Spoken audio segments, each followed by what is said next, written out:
Oh my god. You should pay more attention. You should pay more attention to when the undeafen comes out. And when I say 1 minute, I mean 1 minute. Like 60 seconds. 60 seconds on the dot. I thought I had more time. I was like, oh no, it should be good. I got like another like seconds and it just. Why does it say the black cat up there? Hold on, that's not right. Oh my god. That's not right. Why does it say the black cat up there? I was like prepping so I could get it out of me, and then I didn't. Oh my god, mistimed it. Give me 1 second here, because you are not the black cat. I am not. No, I'm not.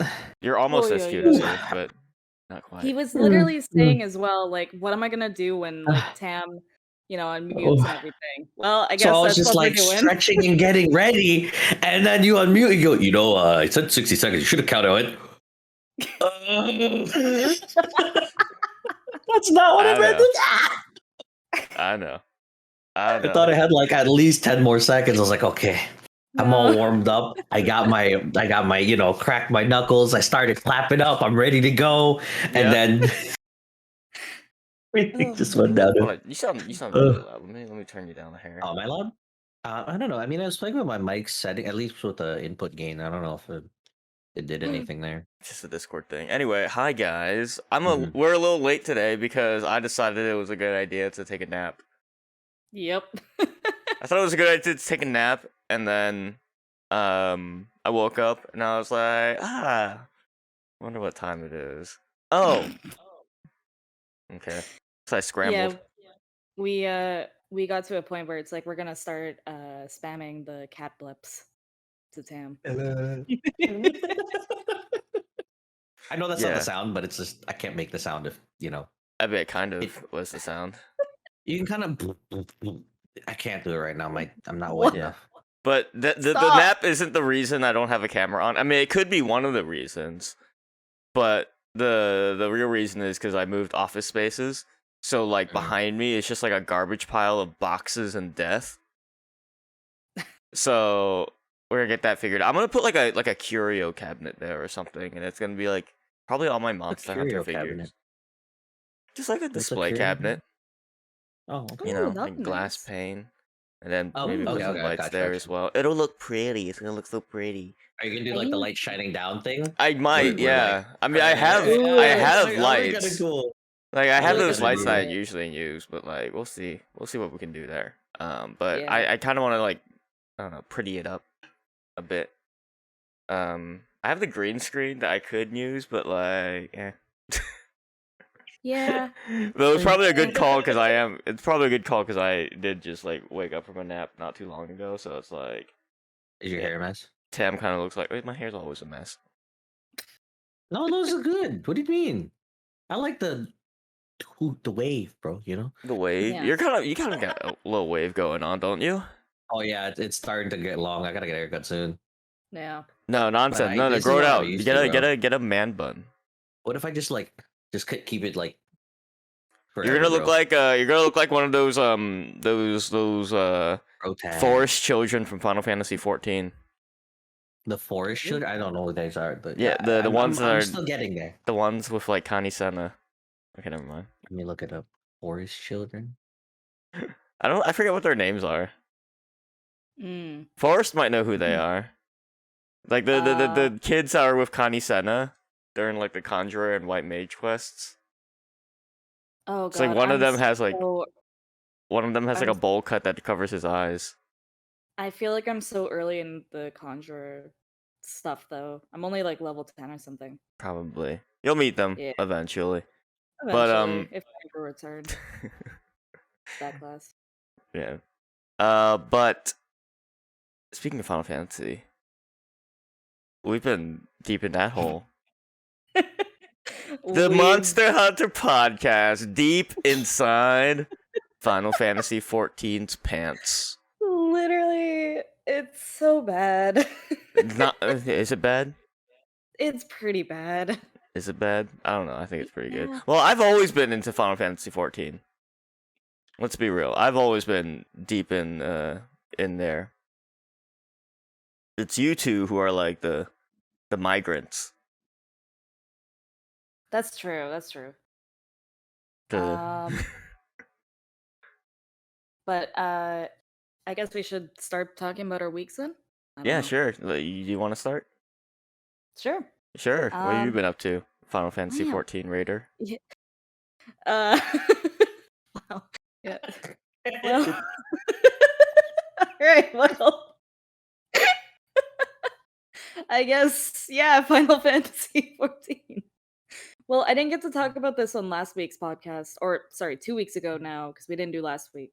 I guess it's been 3 weeks of Final Fantasy. Yeah, so like, So I guess this would be a good opportunity for you to just like, brain dump about the game. What are your thoughts? Because at this point you've made it past the initial story for a realm. Well, I'll let you talk about it. So we're in the post game of it. Really good, really fun. We just tried out some EX stuff last night. I got absolutely carried. Which EX trial? Ifrit and not Ifrit yet. Garuda. Did we try Titan? We tried Leviathan as well, I think. Okay. Yeah. Yeah, Garuda's like the very first one that you can do. Yeah, definitely Garuda. Mhm. I'm trying to remember if we did Titan. I think we did. But anyway, so that was a lot of fun. No, the game's been really good so far. I tried it in the past before, and I really didn't like it then because it was just kind of I was just chasing around my friends as they were like giving me everything. And it's like I've gone on record to say that I really don't like to be carried in games because it just completely ruins the experience for me. You don't like those like handouts and No. just not getting to engage with content because other people are like just killing everything around you while you're just sitting there like, oh. Yeah, so it didn't take me too long to buy the full game. Kind of, move on from the free trial, but yeah, no, it's been a lot of fun. I've met so far in the game I've just met a lot of cool people. Although yesterday while we were doing some Crystal Tower, like we were on the final boss for it, and oh my god, people got really toxic. The final boss of Labyrinth of the Ancients, the first part of Crystal Tower. No, the final one. What's it called? In World of Darkness. World of Darkness. Yeah, in the Cloud of Darkness. Yes. Oh, okay. People were getting toxic during that. Damn. Yeah, they were getting really bad. I've seen people get mad in Crystal Tower before, but usually for me, it's like at the first boss with the eyeball.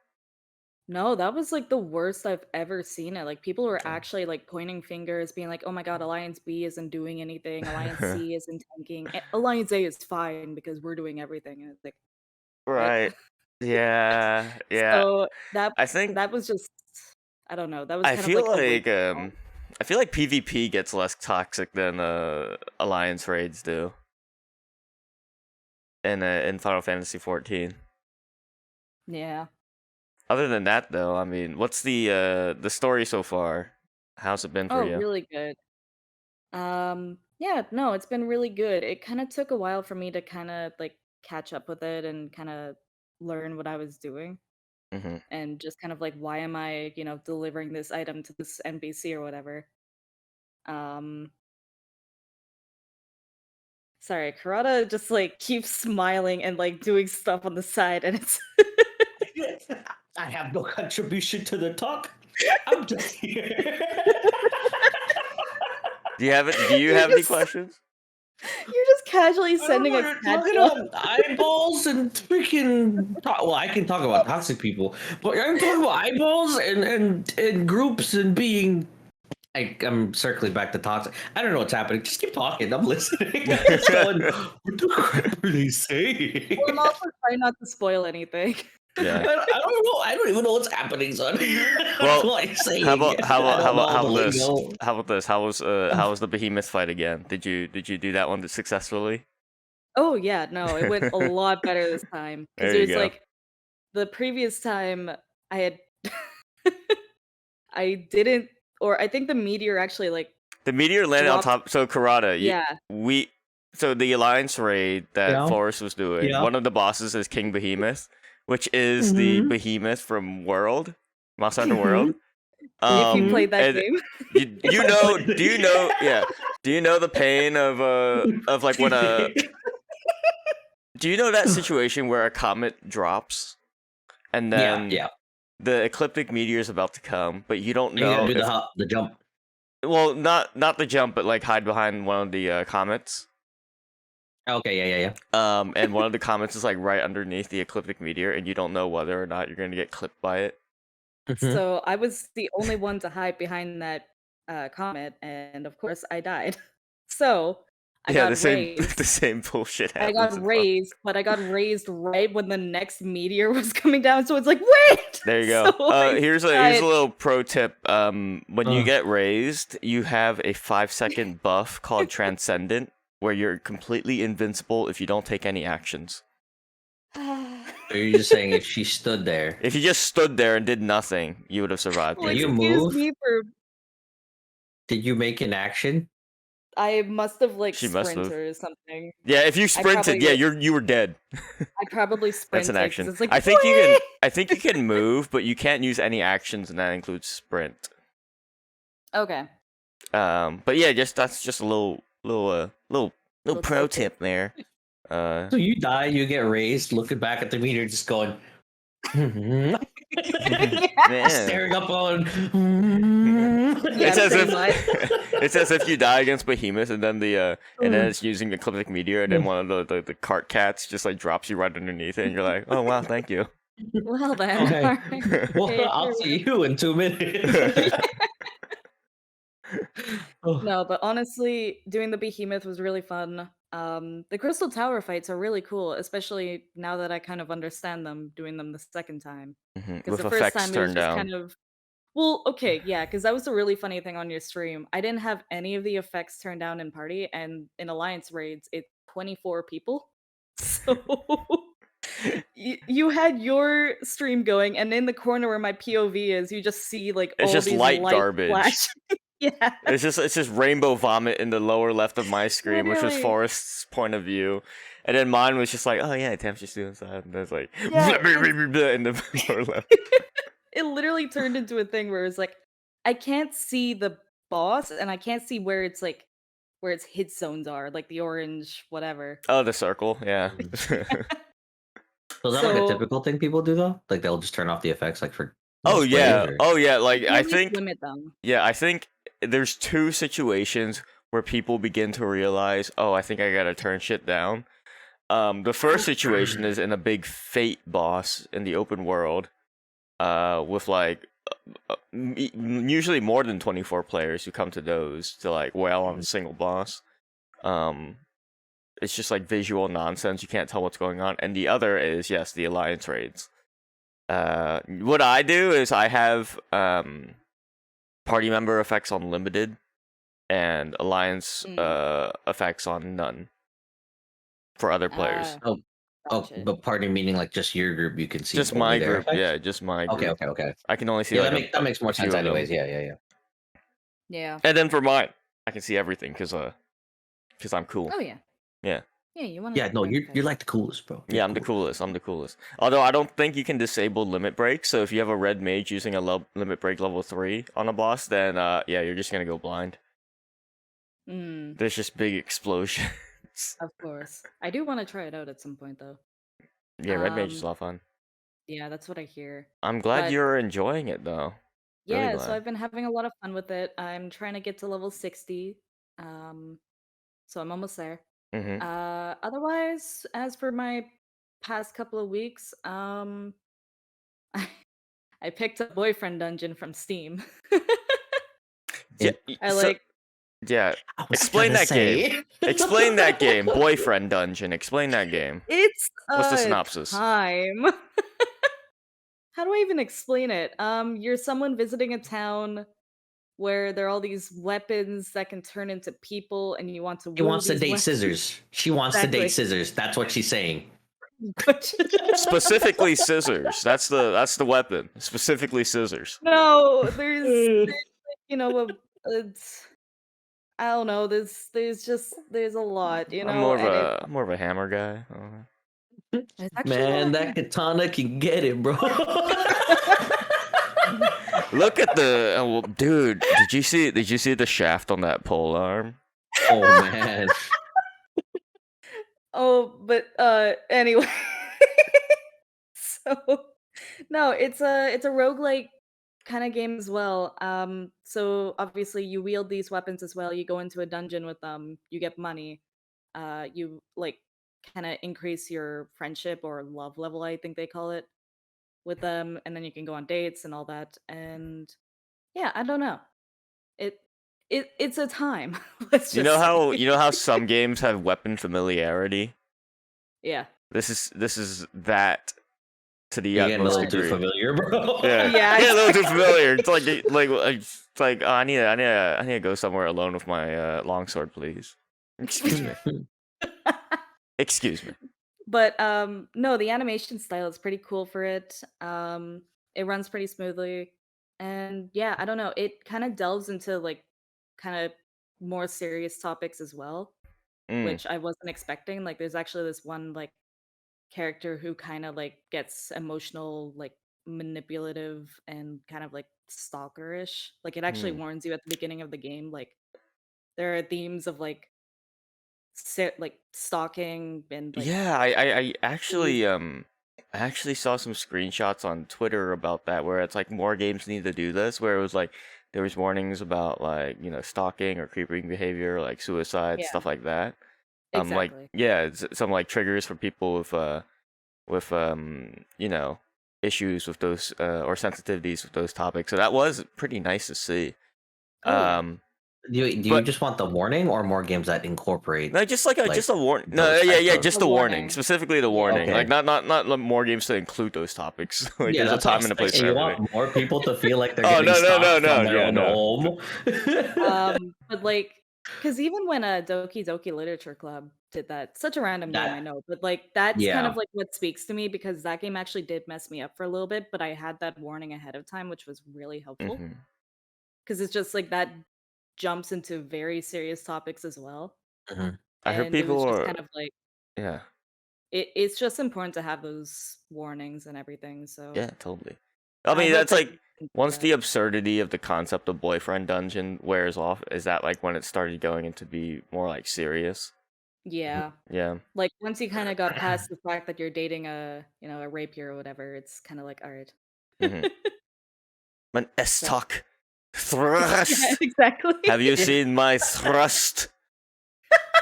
Yeah, bro, you showed me it. You Look, my showed me your scissors thrust. though. Stop!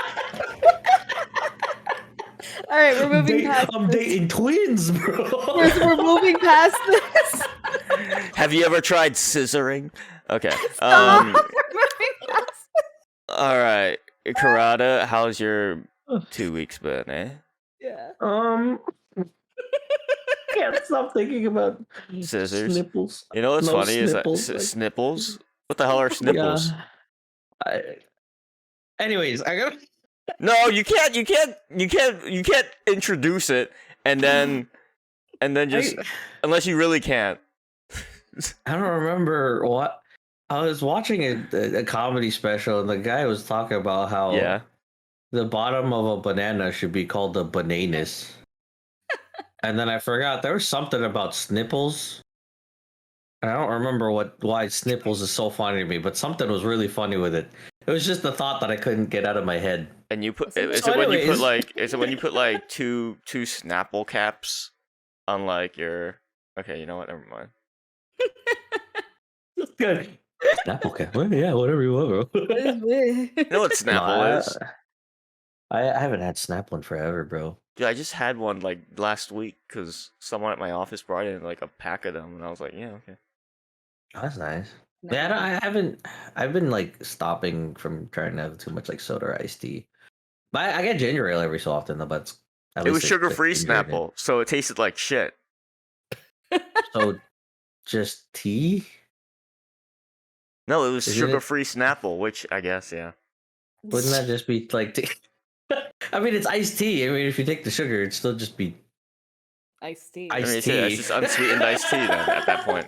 Yeah. Yeah. I don't know. I'm not a big fan of sweetened tea or sweet nice. Sweet tea. There we go. Yeah. But, Tea that makes me go. Yeah, no, really? It doesn't. I don't know. I don't get why people like it. It's like it's just sugar in water, and there's no like tea flavor for me when I don't know. Sometimes all you need is sugar, and it doesn't matter like how it's delivered to you. Exactly. Oh yeah, well I'm having some nums right now, so I guess it's the same. Yeah. There you go. But no, I've just been working a lot, man. I'm trying to see if I can get a new job and studying and crap. But Best of luck with I that. did get into Final Fantasy, so whatever stuff you're talking about, I don't get it now. But eventually, I'll look back and go, "What a freaking idiot!" I thought, wow. So you're just gonna drop? You're just now. gonna drop that right now? I mean, because like we knew. I don't know if they knew out there. No, I'll put it out there now. I mean, I'm already making people know. I'm just haven't added everybody or anything. I'll probably add. I don't know. I could add everybody later. We're gonna have to make the Team Cartside Free Company at some point in Leviathan. Yeah, but I really want to know. Are you kidding me, dude? I don't know. I feel like I'm not good at the game, so I don't know if people want to even like. That's why you gotta get some guidance from people. You gotta get some guidance from people. Not me. Well, maybe me, but not me, because I get guidance from other people. If we're playing heavily together, that would be helpful. Yeah. I have one guy who's teaching me like a couple of things though, and like I've been learning like Paladin and stuff and having a bit of fun with it. I'm just trying to figure out how to play and move my camera around, and it does like my other friend. He doesn't even play like with his mouse really when he's like doing like a dungeon or whatever dungeon or whatever. So I was just kind of like, 2 hands on my keyboard. I mean, that sounds stupid, but like 1 hand on the numpad and like the WASD or whatever, and I'm like, well, that's weird, bro. Like I don't even have to like move my mouse much. I don't know. It's something I get used to. Wait, hold on.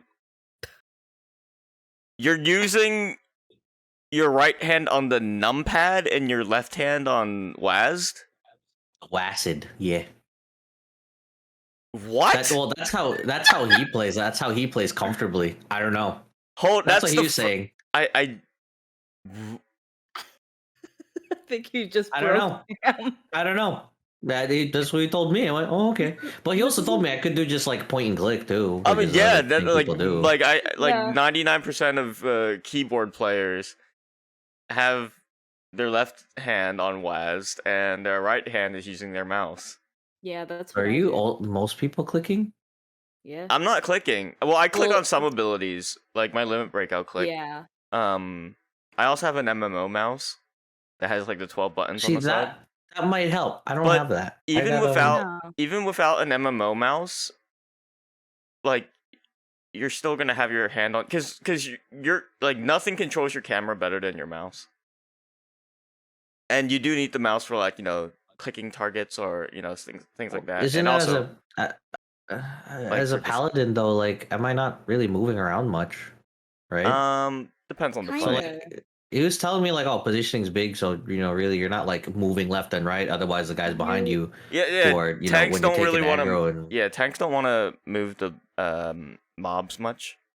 Yeah, that's why he was telling me. I don't know. I mean, he doesn't really have to move much, so I was just kind of like, oh, okay. I guess I can try it. I don't know. I'm not used to it. I'm still point and click, but. It was just so bizarre for me to hear that you like. Yeah, that's what I was thinking too. I was like, I've never heard somebody play this game that way. I've heard people like on controller, sure, but I think once you start to like level up more and get more skills. Oh, I need more skills. That's what I'm gonna feel like. Yeah, you're gonna like see that like you got to put some skills on like where you have to like hold control and then like like the upper hotbar or whatever. So it's like the up, down, left, right. Yeah, so like a lot for those, like I just end up clicking instead of like doing hold control and then Yeah, it's like controller. You can be totally competent with controller. I know a ton of controller players on Final Fantasy 14. In fact, some of them don't even play on PC. Some of them play on PS4 and PS5, and they are really good players. Together? Yeah. There's total PlayStation's crossplay. On PC. Yeah, there's total crossplay compatibility with Final Fantasy 14. Do I? Uh-oh. The calculations are racing through his mind. Do I have a reason to use my PS5 now? You could, yeah, you could play on your PS5, yeah. Like, and honestly, the controller integration is really good. They always put controller players into consideration when they're doing. Is when it they're adding new similar content to and like stuff. the world setup, or like I guess Rise does it too? But like the radial dial crap, is that essentially what? Not exactly. Oh. So I don't use controllers, so I'm not like really the best to explain how it works. But like your D-pad and your face buttons can be bound to actions, like job actions, and then pressing right bumper will change what the face buttons do. Pressing left bumper will change what the D-pads do. Then pressing right trigger will also change them again, and left trigger will change them again. So it's like basically you have 3 tiers of hotbars for 8 buttons, your D-pad and your face buttons, and then of course left stick moves, right stick moves camera. I guess. Yeah. It doesn't seem too bad, but that's interesting. I didn't know that you could do it on. It's really intuitive, console. according to every controller player I've talked to. It's just a little bit of a learning curve. Yeah. Oh, what? Because of the change in like the setup for the controller. Yeah, Like how but to like access it? once you get something that works for you, like a lot of people have told me, like once I went controller, I never wanted to go back. And I was like, hell Interesting. yeah. I might try that though. Like, That sounds kind of cool. Yeah, and like I'm totally for like more controller options for people, you know? Like that's the thing. That's the great thing about it, is that, a lot of people don't like the complicated mess that keyboard and mouse can be. So the option of using controller to just play like a regular video game, that's cool. I have. Well, I don't know. I mean, might as well try it on the PlayStation. Hey, I have it on Yeah, PC. you could but yeah, go ahead. Like, I want to play around and see what the others do. Well, I mean, you can plug in a controller to your PC version as well, and it'll still work. Do you know if the like PlayStation 5 has integration for their controllers for like Steam and stuff? Or not Steam, but like I don't know if the PlayStation controllers. I think Steam has native integration for PS4 controllers. I don't know about PS5 controllers. That's why. That's why I wasn't sure if PS5, because like these 5 controllers are pretty comfortable. So I was just kind of like, dang, I kind of want to. Use it. Like I bought a black one too because I just like the solid black controllers. Ooh, we've never touched one because they don't exist. Well, whenever I come over, because you're just in the next room over, damn. So they like literally when you're playing on your PS5, you're just staring at the TV with nothing. I don't know what you're talking about, dude. Yeah. You're what like, are you playing on? I'm like, what are you doing, dude? And you're just like, oh, I'm playing on PS5, and I was like, I just like kind of look, and I'm like, oh boy. Okay. Tell me more.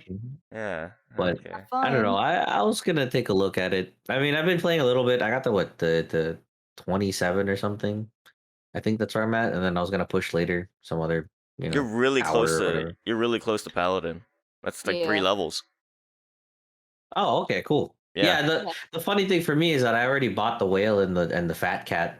I don't even have access to mounts. I just knew I wanted these things, and I just snagged them. I love how one of the store mounts is a whale. Like he got the 8-person mount, the whale. Yeah, I got the dick whale.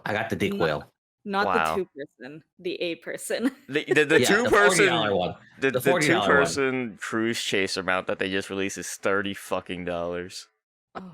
It's oh my gosh. I saw the motorcycle there. That one looked neat. Oh, that's the one that we said that has a little bit of in certain areas it has a speed boost. It does have a it comes with like native mount speed boost. Yeah. But I don't remember what the 2-person looked like. I remember the Batmobile that you kept showing me. Or like the black limo looking. I don't know. I think of it as the Final Fantasy 15. Yeah, the Final Fantasy 15 Regalia. Yeah, that car. Yeah. Get in there. We're gonna go. We're finishing MSQ. Yeah. Oh. Yeah, I don't know. It's been pretty fun checking it out, though. I mean, I also wanted to come and start playing a little bit more of Pokemon Unite as well. But after playing a bit of stories, I was just kind of like, I miss the feeling of like killing monsters. So. I mean, you're killing monsters in Pokemon Unite with my bare hands, bro. Oh my god! I don't know what it is, but I was just like, I guess it's just the bloodthirst. You know what I mean? Like that. I don't know. It's just a lot of fun. I mean, But I really felt like, you know, going in. when you're a Machamp, just like punching the shit out of a Pikachu. I mean, that's kind of the same feeling, isn't it? Felt so much more brutal than it needed. I don't know. I just like, yeah, I could stab this thing and use this blade to cut this thing apart. And you go, yeah, but if you just punch a Pikachu, oh my god, that's the same thing I said about the kids. You did. That's the How same many kids? How many kids did did you think you played against in Pokemon Unite? What I was saying, I think the other day or night ago, I was Annie. He was saying like, oh, you know, it's like, oh yeah, but can you teach? And I'm like, yeah, dude, I taught for years. I taught martial arts for a while. Like I think I know a little bit about teaching. He goes, oh yeah, it's like, yeah, no, the only difference between you guys and the kids is that I get to punch the kids. And I was like, oh. I mean, Yeah, I know. Like it's funny for me to say because I get it, but it's also like now when I was like, oh man, you punched the Pikachu in the face with mud. I went, oh, is that the same feeling? Is that what people feel when I say that? And I don't know. I just realized it now. Yep. making kids do push-ups in a karate studio was this was a power move. It feels good, bro. It does. I feel like good. people who teach kids at karate studios are like ego-driven. Like they get a power trip out of yelling at kids and making them do push-ups. Yeah, Karada. I mean, no, I'm saying that from I experience. Like, well, like, because I used to instruct as well. Mm-hmm. Like when I got my black belt, and they started being like, "Hey, Tam, you can start instructing like leading a class or something." Yeah. Unpaid, of course, because like I was actually still a kid. I was a teenager. Yeah. But you know, you got an egotistic teenager with a black belt and Tang Sudo stand in front of a bunch of Sudo? Yeah. Oh. Stand in front of a bunch of kids, and you just want an excuse to like slap them around and tell them that they're being bad. You know, it's like straighten that back, squared shoulders, get down, give me 15. Wow. Hell yeah! Or it's like there was this one instructor. I never did this, but there was like there was an instructor where if someone fucked up, everyone else had to do push-ups except for them. They had to stand there and just look. But everyone else in the class did push-ups. Wow. That's like some drill sergeant levels of like discipline right there. Crazy. Yeah. Dang. It's like, oh my gosh. I remember there was this one instructor who was like really strict, and if you yawned in class, you had to do push-ups. Yeah, I figured. Yeah. It was like, that's terrible. I don't go crazy like that. It's just, you know, I'd be nice to them. Just do your push-ups. You know what I mean? I'd just try to push them, you know, ahead and help out. But and then sweep their legs. I don't think I ever had a. I don't think I ever.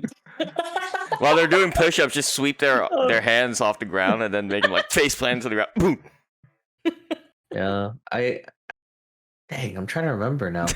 I haven't taught in a while, but the only other thing I used to do is like during the class when we're doing like whatever techniques and stuff, like I would test them that way and be not mean, but I'd be testing them, you know, like like when you have like your fist out in front of you and then you're like, if you just like I don't know if you heard the slap, but it just lightly slap the hand like downward, and if they move, you're like, where's your form? Where's your muscle? You're not like, you know, holding your stance or anything.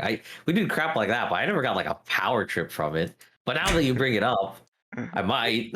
I kind of feel like deep down, I don't know. I'm projecting probably, but maybe as a teenager, I was like definitely that asshole. I think. Mm-hmm. I was that kid that was just like I would teach, but I was not confident for the longest time until, you know, a later point. Mm-hmm. But I know I still enjoyed it, but I was very like more constructive and stuff. I was definitely not like power hungry or anything. But there were some times where I was just like, yeah, I need to like be more assertive, and then be like, you know, everybody shut up. You know what I mean? Like, it's kind of hilarious though, because when Pokemon Unite was coming out, like a lot of buzz I saw about the game was like people being like, "Oh my gosh, like beating up kids is so much fun in this game." and I'm like, holy shit. I was thinking the same thing. I was like, bro, you feel proud about yourself? You just made some 12-year-old kid cry, bro. And they're like, and you know what their "Let's response is? go." You know what their response is? Yes, I do feel good about myself. I feel good about little Timmy who was on the eShop and was like, Oh, free Pokemon game. I love Pokemon. yeah, and then like booted up this game and then just getting blasted by these like League of Legends veterans playing this babby game, you know? Oh my god. It's yeah. So that's my week. okay. Wait, Also, wait, just a side note, guys. I realized that we are dropping frames. We are still recording though, so Okay. if it like the recording will be unaffected. It's just that the live broadcast might be a little sketch. So just have some patience. And like once the full episode releases, it'll be uninterrupted. I've been seeing Without a lot any of Twitch bullshit. streams lately have been having that issue actually. Yeah. Like this, like mine, go ahead. I was just gonna say mine as well has been tanking recently as well, but it's got nothing to do with like my internet or anything. Yeah, I mean, It's usually just my internet's weird. not an issue either. I don't know what it could Yeah. be. Hold on, let me. It could just be on the OBSN type of thing because sometimes it's just like OBS or Twitch, not even like on your end for your computer or your net. Yeah, I mean, I've streamed from this new location multiple times and it's worked out flawlessly. It's just today. I don't know. Maybe it's like a bad time, but yeah. Regardless, we can move past that because like the recording will be unaffected. Wait, Gotcha. Karada, how far did you get in stories then? Because you were streaming it until recently. I got to the part where I saw Bracky, I saw the tentacle dick thing, and then like the mouth. Oh yeah, and the then Kazu? Lovecraftian dick monster. no, not that dick. The other. Well, I used that word actually properly. But like, well, I guess not proper. I I don't mean, know. when you I talk was using about- it for context in the way that I don't usually use it. Anyways, When you talk about dick monster, saw I the hear tentacle Kazu. thing. Yeah, but it wasn't that thing. I saw the No, tentacle from the ground, and I was just like, "Dang, that thing's massive." And then I reported back to what's her face with the dots and the smile, and then Yumlana. I don't know. She bad, but I can't see her that way. I only see that little derpy dots and then the smile. I can't. Damn girl, you And bad. then I think after that, oh, you know what? I found Nergigante, and then I got the egg. I got a rainbow one of them, which is really cool. Nice. Oh, nice. And All that's I where I remember- stopped. I got the Nerg, and then I kind of wanted to up my team a little bit, either fix them up or find whoever I want on the team officially. But All yeah, I I basically think that's all remember I've from done. that night. All I remember from that night is Mm. when you pick up the Astalos quest, like the sub quest or whatever. And I think like the first time you leave the village after you beat Astalos, you Mm. jump off the cliff and he's like usually right behind you, or sometimes you Yeah. land on him or whatever. So I remember Yeah, I you did. landed on him, then you ran away, and then Nursilla Yep. attacked you, and then you Yep. ran away, and then Astalos for some reason On the respawned. third one or the second one, and I was like, "What the crap?" It's just 3 in a row. I don't That's know all I why remember from that night. it's so much stress. I get out of the freaking dungeon or whatever the things are called, and then like as soon as I enter, oh no, the cave? No, what the The crap egg is it? dens. Den. When I There get you out of go. the den, I look in front of me. Then the plesial just freaking turns around, snaps his neck, and just looks at me and go, "No, I'm going home." Wait, why can't Plesios always do that when you see them? I like frame one popped out of the den, go nope, just like pull out my map and everything. Right. Oh my god. Oh yeah, and I guess other than that, like just the past few nights, I got back into GU and stuff, so that was kind of nice. Actually getting to fight things, and first clear of Thunderlord was 12 minutes, and I was just like, oh, let's go. And then you're I was just popping kinda off, like, dude. yeah, maybe I can. I don't know. I'm hoping to sub 10 one day. You'll get But there. now I'm like, dang, I'm gonna get back into it. I'm gonna finish stories probably on stream, but I might just try Final Fantasy and stream it for a little while just to try and give that a chance since most of my times, like if I want to play a game, it's probably right after work. So, Oh yeah. and I might have a better schedule. I might, if I get this new job, I might actually have a better schedule. I have more time to actually play with everybody. So, Like define my I'm excited better. for that. You will Well, work instead of working until- from 4 p.m. to 12:30 a.m., I'd be working from 1 p.m. to 10 p.m. So I'd be home by like 10:30 maybe, and I'd be Oh like, my yo, that's like god. another 2 Oh, hours of my hey. night where I can actually play with people Mm-hmm. instead of like playing right when everyone's already in bed or just about to sleep or just about to wake up. And I'm like, this might be cool. Yeah. I get Dude, to talk to people. it's been so long. It's been so I long don't since I've gotten remember. to know the voice of other people. Yeah. But yeah, it was mostly that, and I've been like enjoying going back to it, but I definitely want to finish some things, and then like what was it? Oh, I watched that Legends of the Guild We're gonna get into that. twice. We'll get into Yeah. that. So let's Yep. save that for the review. Oh yeah. Yeah. Tam, how has your week been? I didn't touch stories. Yeah. I feel You've like been- I can't bring myself to continue to play that game anymore. I don't know what it is. Like I enjoyed it. I really enjoyed it when I first played it. The combat is really active and really fun. I think what it was for me was the structure of the story made the game feel extremely samey to me. I guess it's because like here's what happens whenever you get to a new village, right? You get to a new village. Oh, we've got a problem. Okay. Go out in the world, go out to this den that has no music playing at all. Find the problem monster, kill it, go back to the village. Oh, thanks. Here's another thing that we have to do. Go out, do that same thing again, except it's a different monster this time. Kill it, and then go back to the village. Oh, we've got another problem now. All right. Yeah. Go out, do the same thing. And then along the way, find like dens with potentially monsters that you might want. Go through that den with no background music. Get the monster. Go back. Yeah. Have to level it up again. You realize, oh no, this one doesn't have good stats on it. Oh well. And it's like I don't know. Yeah. Like I think it's mainly the structure of the story that did it in for me. Like because I think the other issue is I'm playing it at the same time as I'm playing my first playthrough of Final Fantasy IX, and that game has like one of the best stories I think I've ever played in a JRPG. It's really good. It's a really good game, and the combat We is talked about that the other so night too, right? Final Fantasy IX. Yeah. Yeah. Or I think we had like when it was just you and me in the call for a little bit. You were talking about how, like the story and stuff is very different when you compare the two. Yeah, I love it. I love Final Fantasy IX. And it's like comparing the two. It's like I think I'd rather play Final Fantasy IX than Monster Hunter Stories 2. I don't. I was about to say something, bro, and I was just kind of like, man, you go to the village and then you have a problem and you hunt a monster. You go back to the village, you hunt the problem, and then you whatever the problem.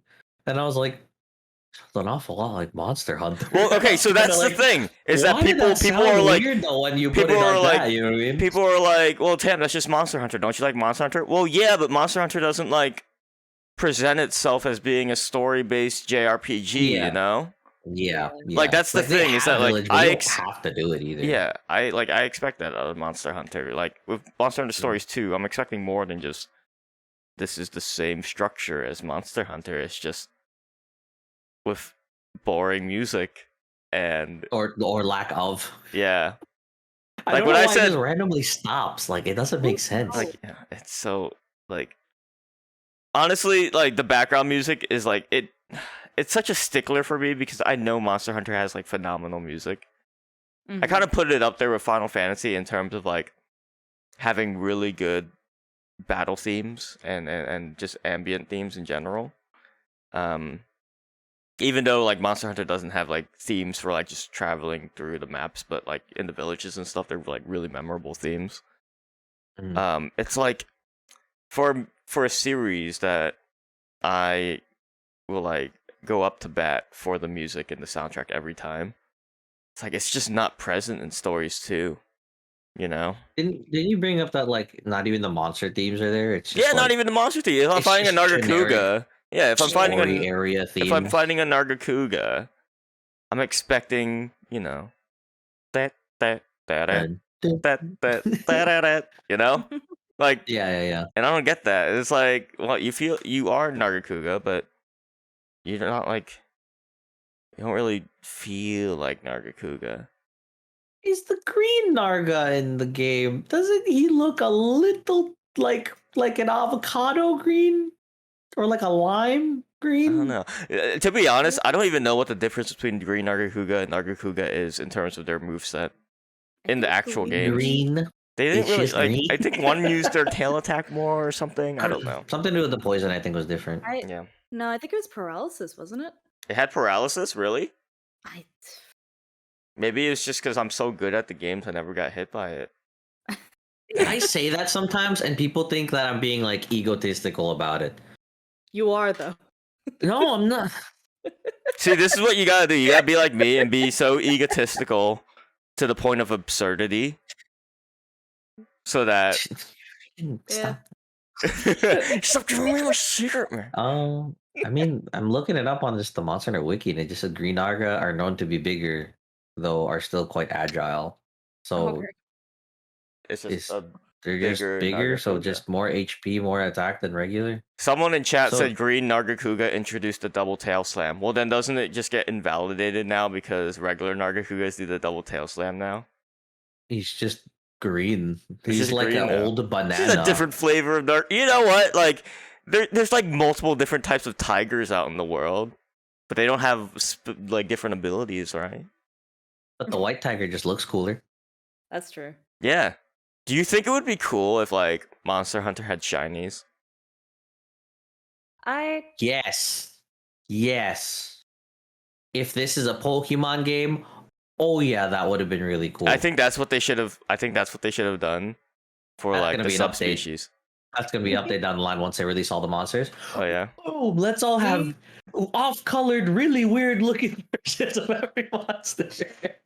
Speaking of the update, though, KT, Hellblade, and Bull Reaver have been out for a few weeks now. Oh yeah. Does Bolt Reaver do Oh, his yeah, yeah, yeah. Excalibur attack?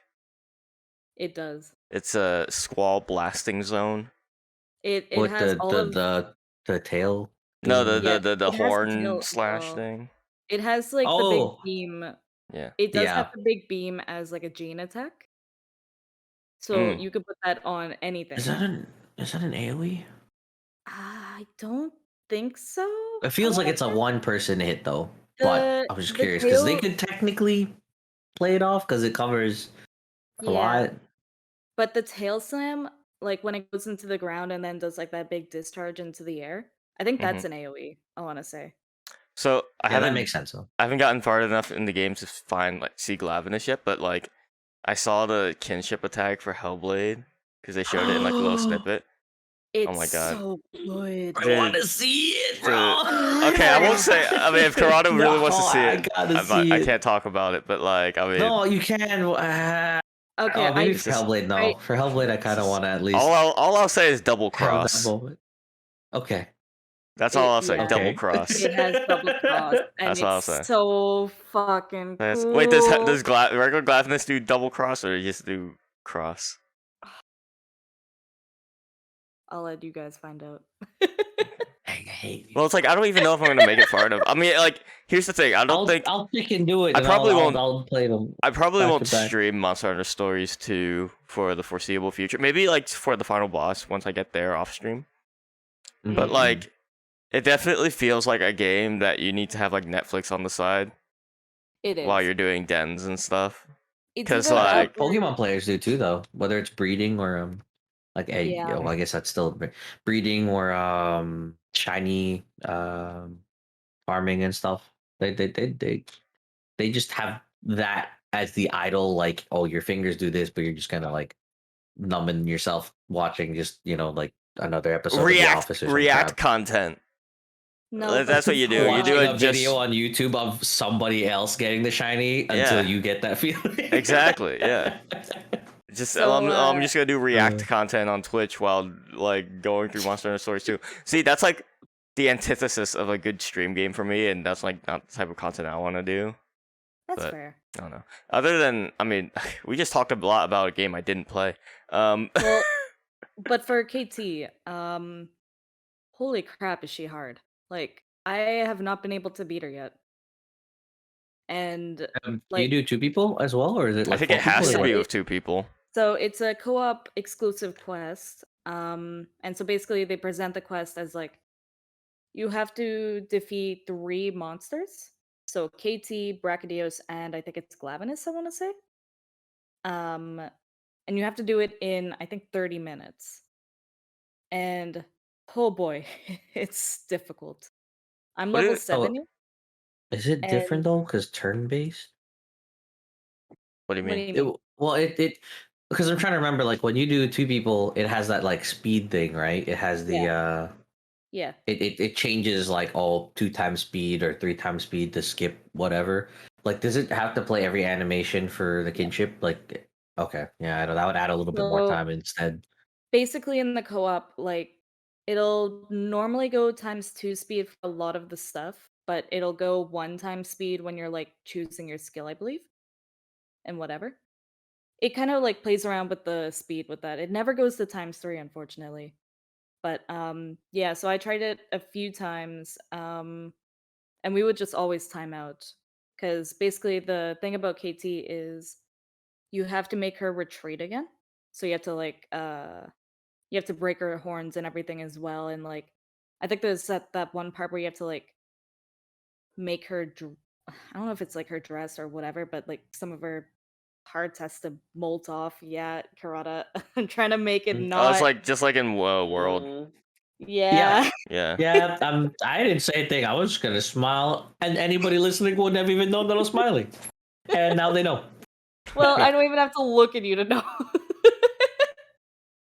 I heard you stutter. I heard you put that in your mind as I was just smiling, going, "Oh, is that how you're gonna say that?" All right, all right. But yeah, so I don't know. I haven't been able to do it. I've heard that you have to be like level 85 to do it comfortably, Jeez.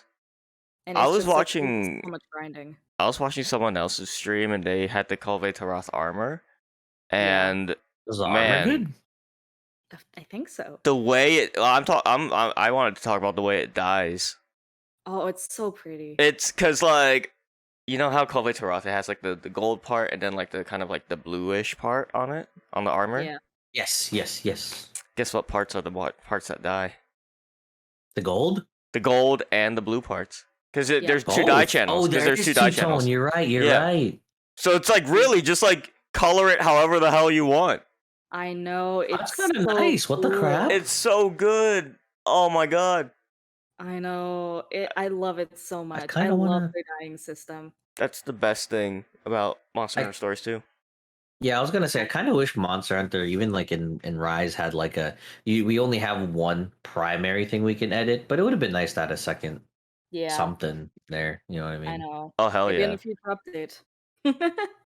Because even for Monster Hunter Rise, like they're still coming up with updates and everything. They came up with a new event the other day, I want to say. Mm-hmm. It was Apex Zenogre and Mizu, right?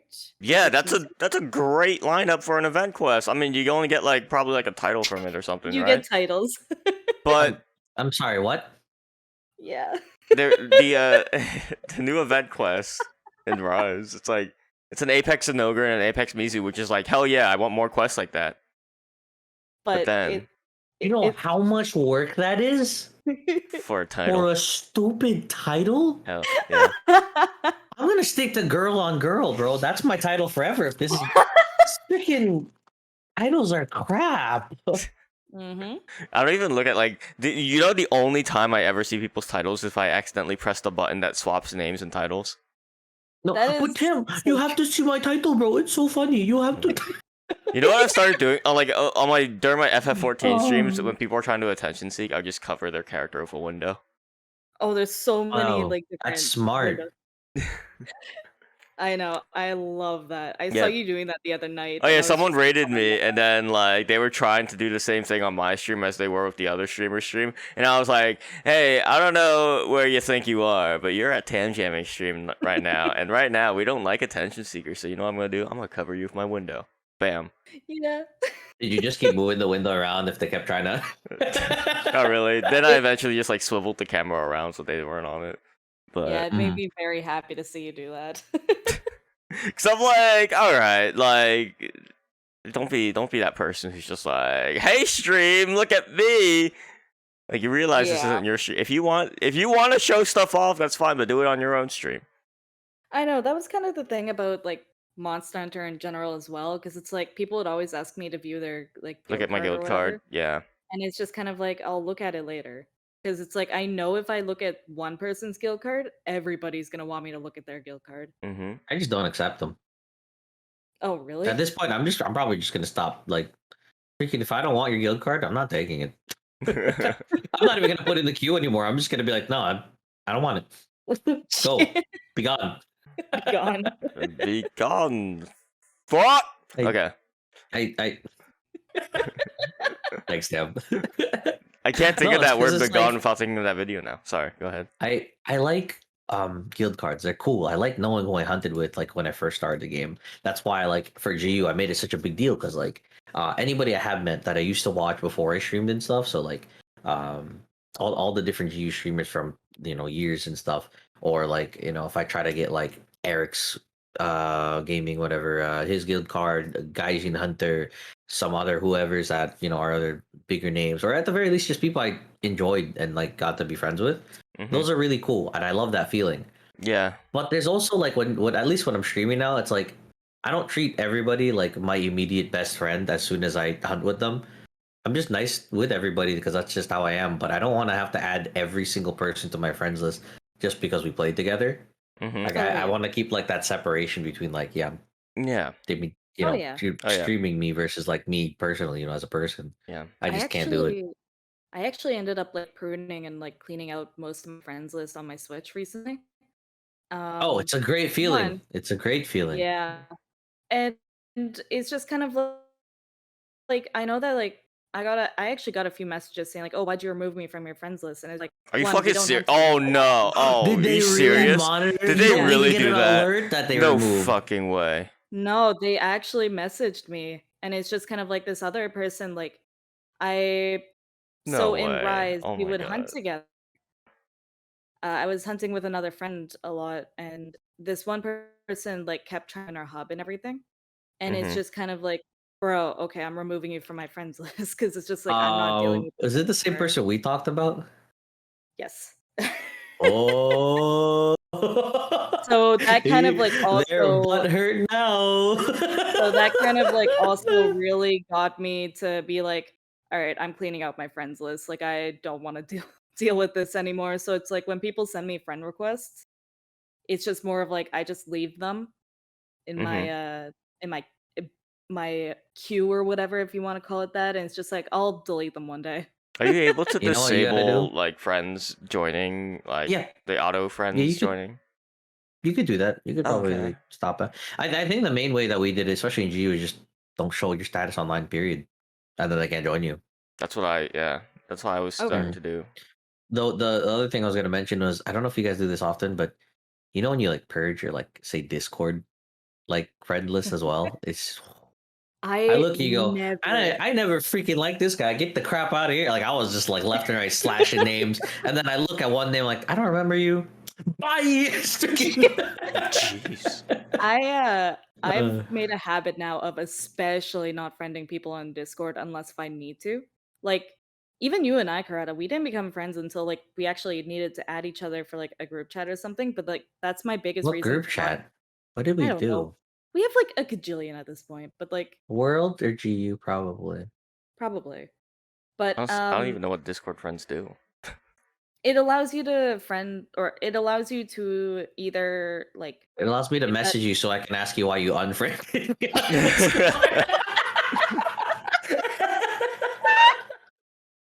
and you know what? That actually happened the other day.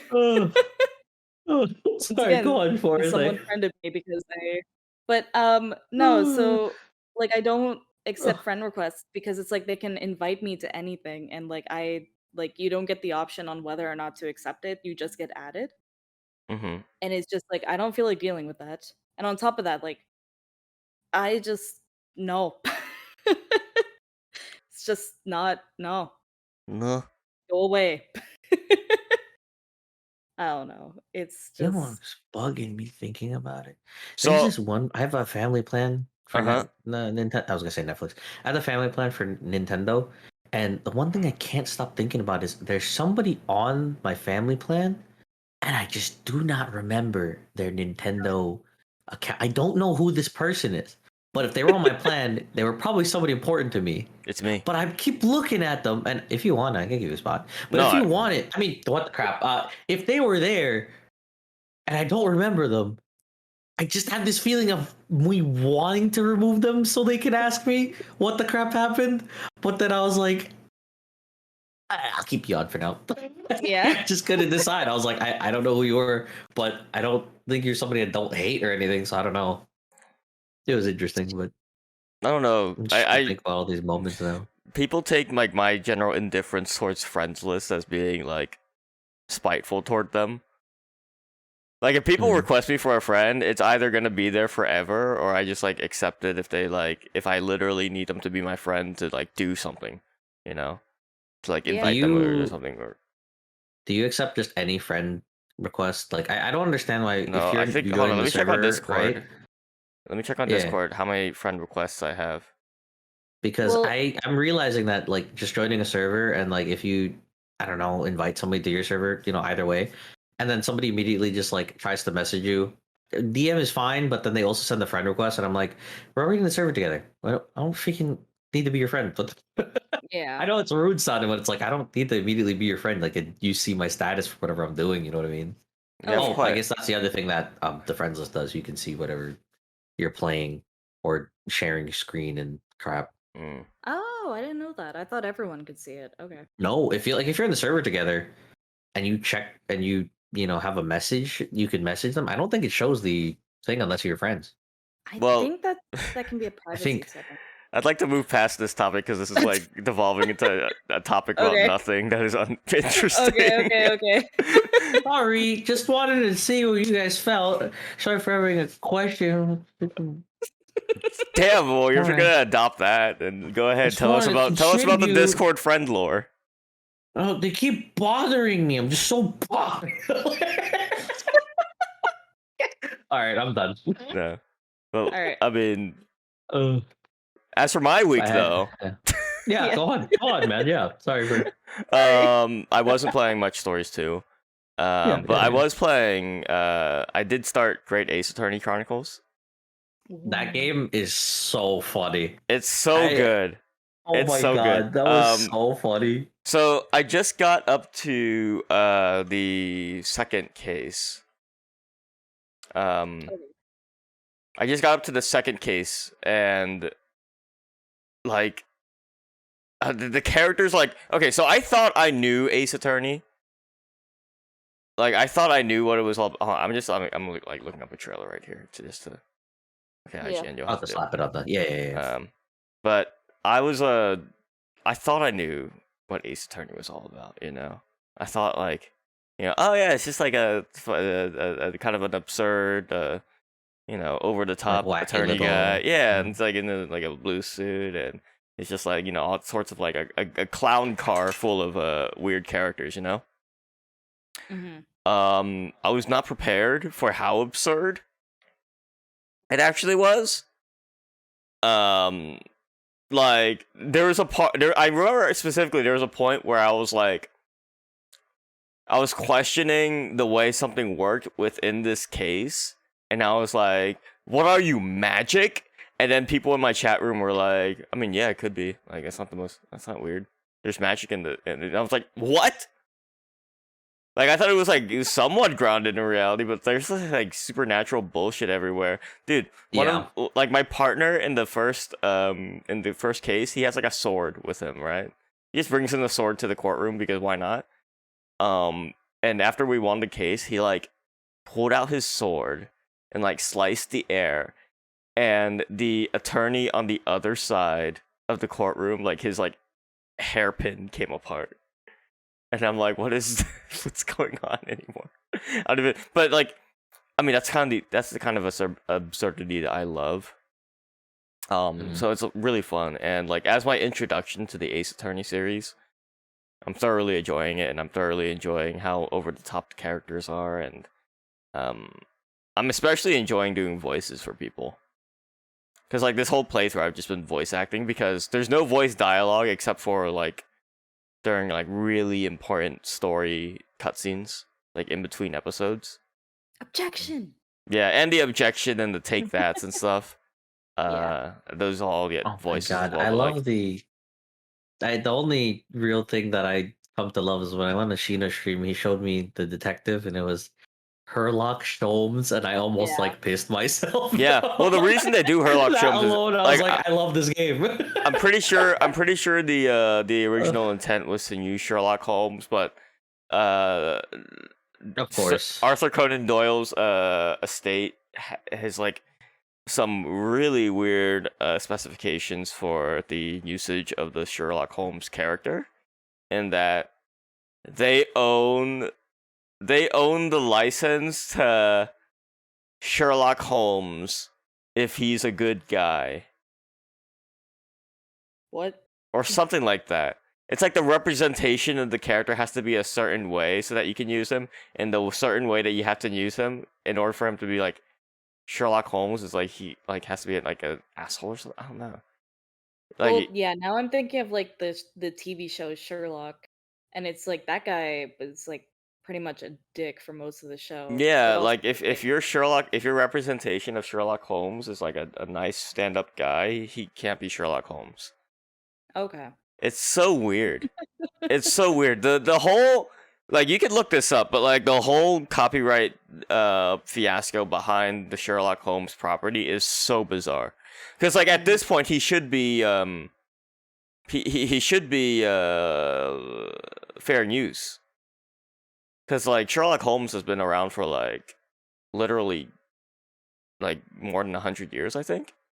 Oh, yeah. imagine being so iconic though that they protect the image of you as a dick. Like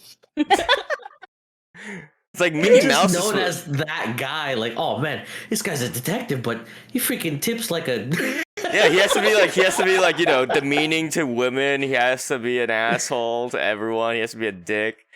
Then You can't just go for like creative reign. You can't just be like, hey man, the great detective. We're gonna focus only on the skills of him as a detective, but everywhere else he has to be like a. Yeah. Yeah. So that's probably the reason. Like Herlock Sholmes, like it's a funny joke, right? Oh, it's so good. They had But me crying. I don't think if they were able to, they would have probably made it Sherlock Holmes. Yeah. It's just that their representation of the character is too much of an upstanding gentleman to be able to make him into like, what is they this? can get mad about Herlock Sholmes either. Sherlock Holmes isn't an anime pretty boy. What are you doing? He just happens to be a great detective. Yeah, it's so weird. It's so weird, but I mean, they got him in. Herlock Sholmes, wink, wink, nudge, nudge. This totally isn't Sherlock Holmes. Nope. And his assistant, Watson, is like, I think his name's like Wilson in the Great Ace Attorney Chronicles or something. I don't know. You remember when like plagiarism was a big deal? Yeah. Yeah. Oh my god, that's awesome. I think the only other moment like when you were streaming was the baby. That Oh, caught the me baby off. That behind played the me general I guy. remember Yeah. specifically popping back into chat going, I'm working right now, but what the crap just happened? This is all in the first case. Like, there's a lady with a swan on her hat, and the swan is alive. It's like, what? What the hell is going on? I think I love everything about the game, but like my biggest gripe so far is when I personally have figured something out. Like, I'm like about like 3 steps ahead of the other characters. So then when I'm asked to present evidence, and I'm presenting evidence that I know is going to be relevant, but it's not what the game wants to be relevant at the moment. You know what I mean? Like I've figured things out 3 steps ahead. So I'm looking at this. I'm looking at the evidence selection, and I'm like, well, it's gonna be this because this lines up with this, and this is it. But the game's like, no, you have to do it step by step by step. Cam, were you that kid in school that never showed all of his work in math? You just had the answer. I mean, not really, but That's pretty like, much what this Hey, is. yeah, that's pretty much what is going on. Probably say not really though. The game's asking me to show my work, but then there's also times where I'm totally like single brain cell looking at something and being like, "Duh, what's going on?" And then my chat room was like, "Tam, it's just," and I'm like, "Oh yeah." See, that's one game where it's like, don't backseat me at first, but if I'm really in the corner and I'm just like, guys, I need help, then that's acceptable. Oh, yeah. But I'm enjoying it. I'm enjoying it. Certainly, the characters are all very bright and colorful, and the story took like a dark turn like really quickly. I was surprised. It's like these absurd characters, but they're able to like, you know, they're also grounded in a way because they all like. The game has a way of lampshading its own absurdity, because like a character will just do something absolutely bizarre, and then me as the player will go, what the hell is wrong with this guy? And then it'll cut to my character, and my character is sitting there in cold sweats like, what the hell is wrong with this guy? And I'm just like, oh yeah, they know what they're doing. This is great. A sign of a good writing team. And Ace Attorney games have always been really good with the localization. Like, I think the Ace Attorney games on the GBA, they took place in Japan, right? But when they were localized, they take place in some nondescript part of the United States, I believe. And this is from hearsay. Like, I've never actually played the games. It's just from what I've heard. And so they're trying to play up like Japanese objects and concepts that's like American made, and it is so weird how they try to tiptoe around it. Like it's like a Pokemon Jelly Donut situation.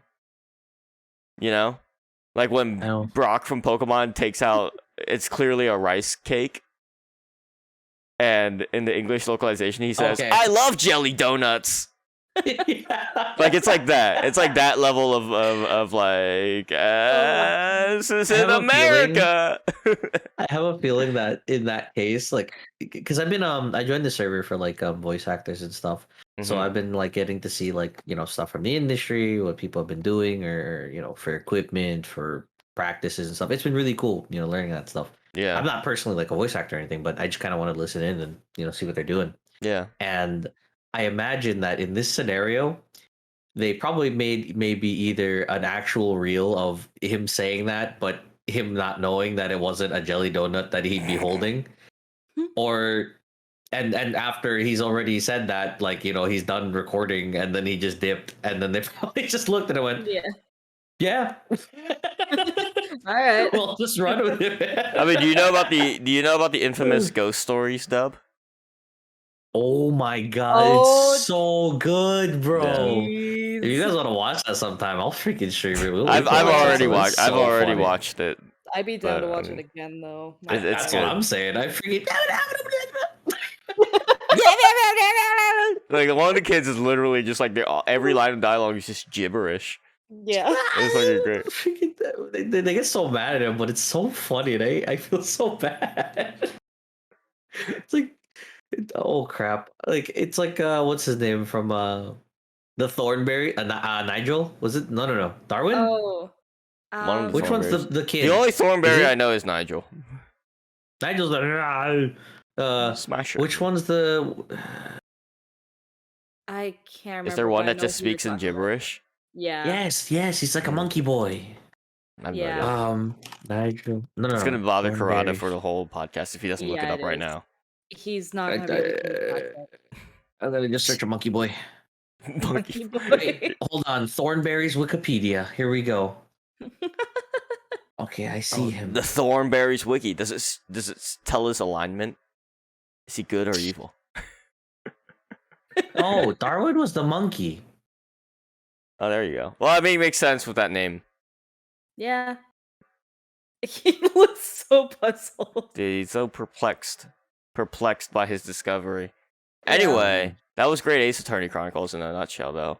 Okay. Enjoyed it. I would recommend it. Just know that you have to play by the game's rules. Most of the time, but there is room for like playing around, and there's like these moments where I really want to fuck with the game, where it's like the game asks like, who do you think is the suspect here, and then there's a list of characters, and one of the characters is me. So I just like really badly want to see like what the game says if I'm just like, I'm the suspect. Wait, what?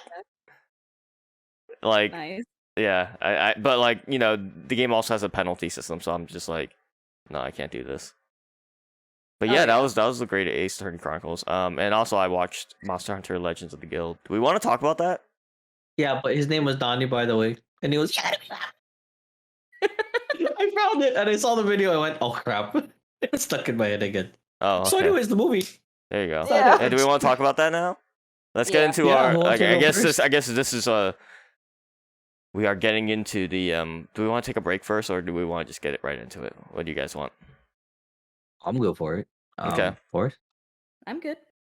Okay, let's just get right into it then. Monster Hunter Legends of the Guild. This is the official Farcasters review. Yeah. I guess so, yeah. I guess it would be. I was like, whoa. Karada. Official. Let's start with you, Karada. About your thoughts on the movie.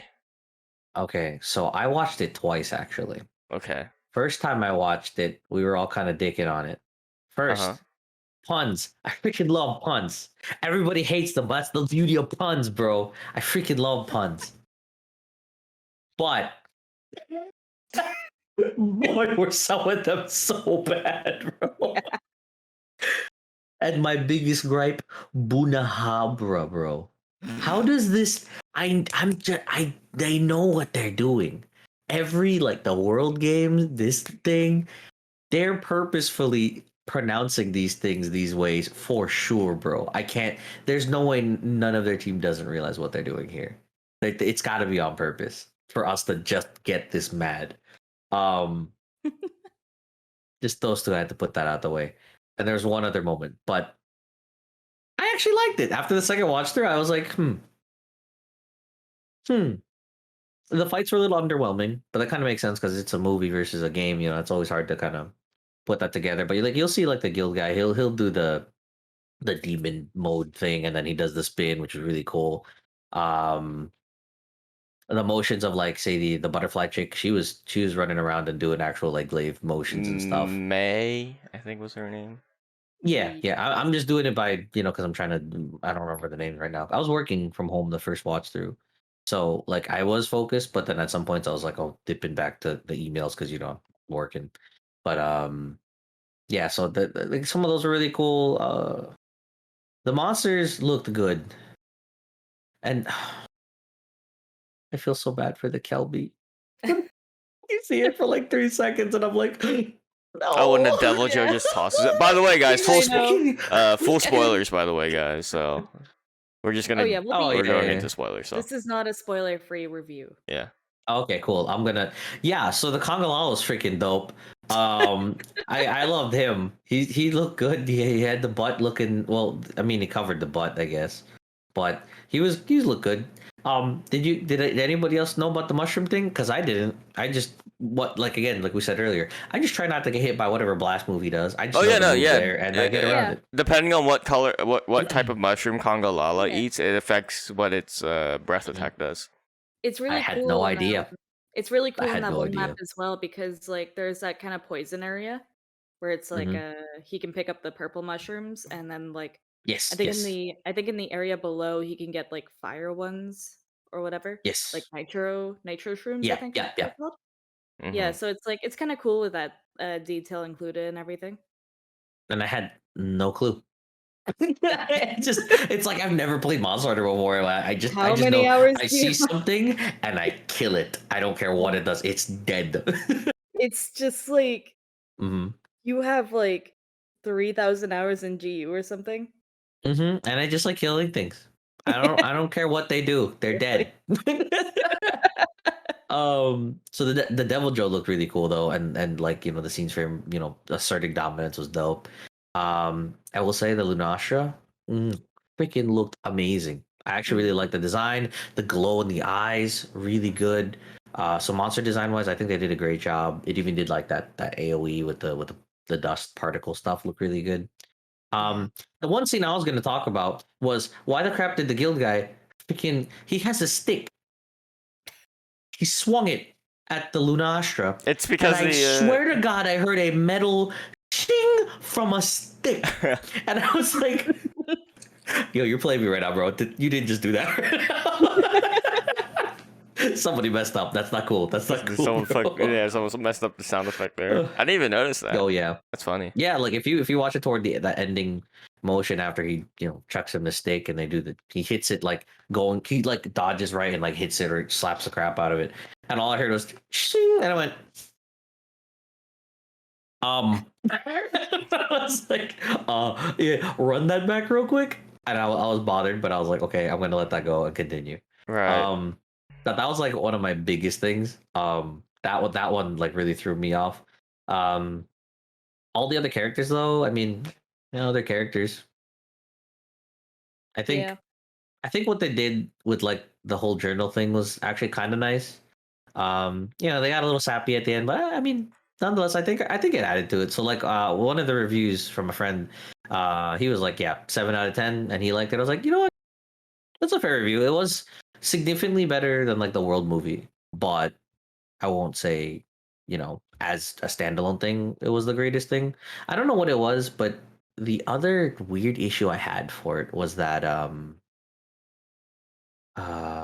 did the dialogue feel a little fast to you guys? Because I feel like how there's like a normal like an ebb and flow, you know what I mean? Or like there's a constant like speed to most conversations. I think the pacing and I issues felt like in the movie, because I don't know, maybe it's supposed to be a bunch of minisodes and then they slapped it all in one movie. It felt like they were just talking a mile a minute. And in Monster Hunter, I guess, where they don't really talk often, I feel like it was just weird for a minute. But overall, like even then when they're talking, it felt like the audio was like played at 1 point, I don't know, like 25 speed. It instead, definitely you know had what I mean? some. Yeah, it definitely had some pacing issues.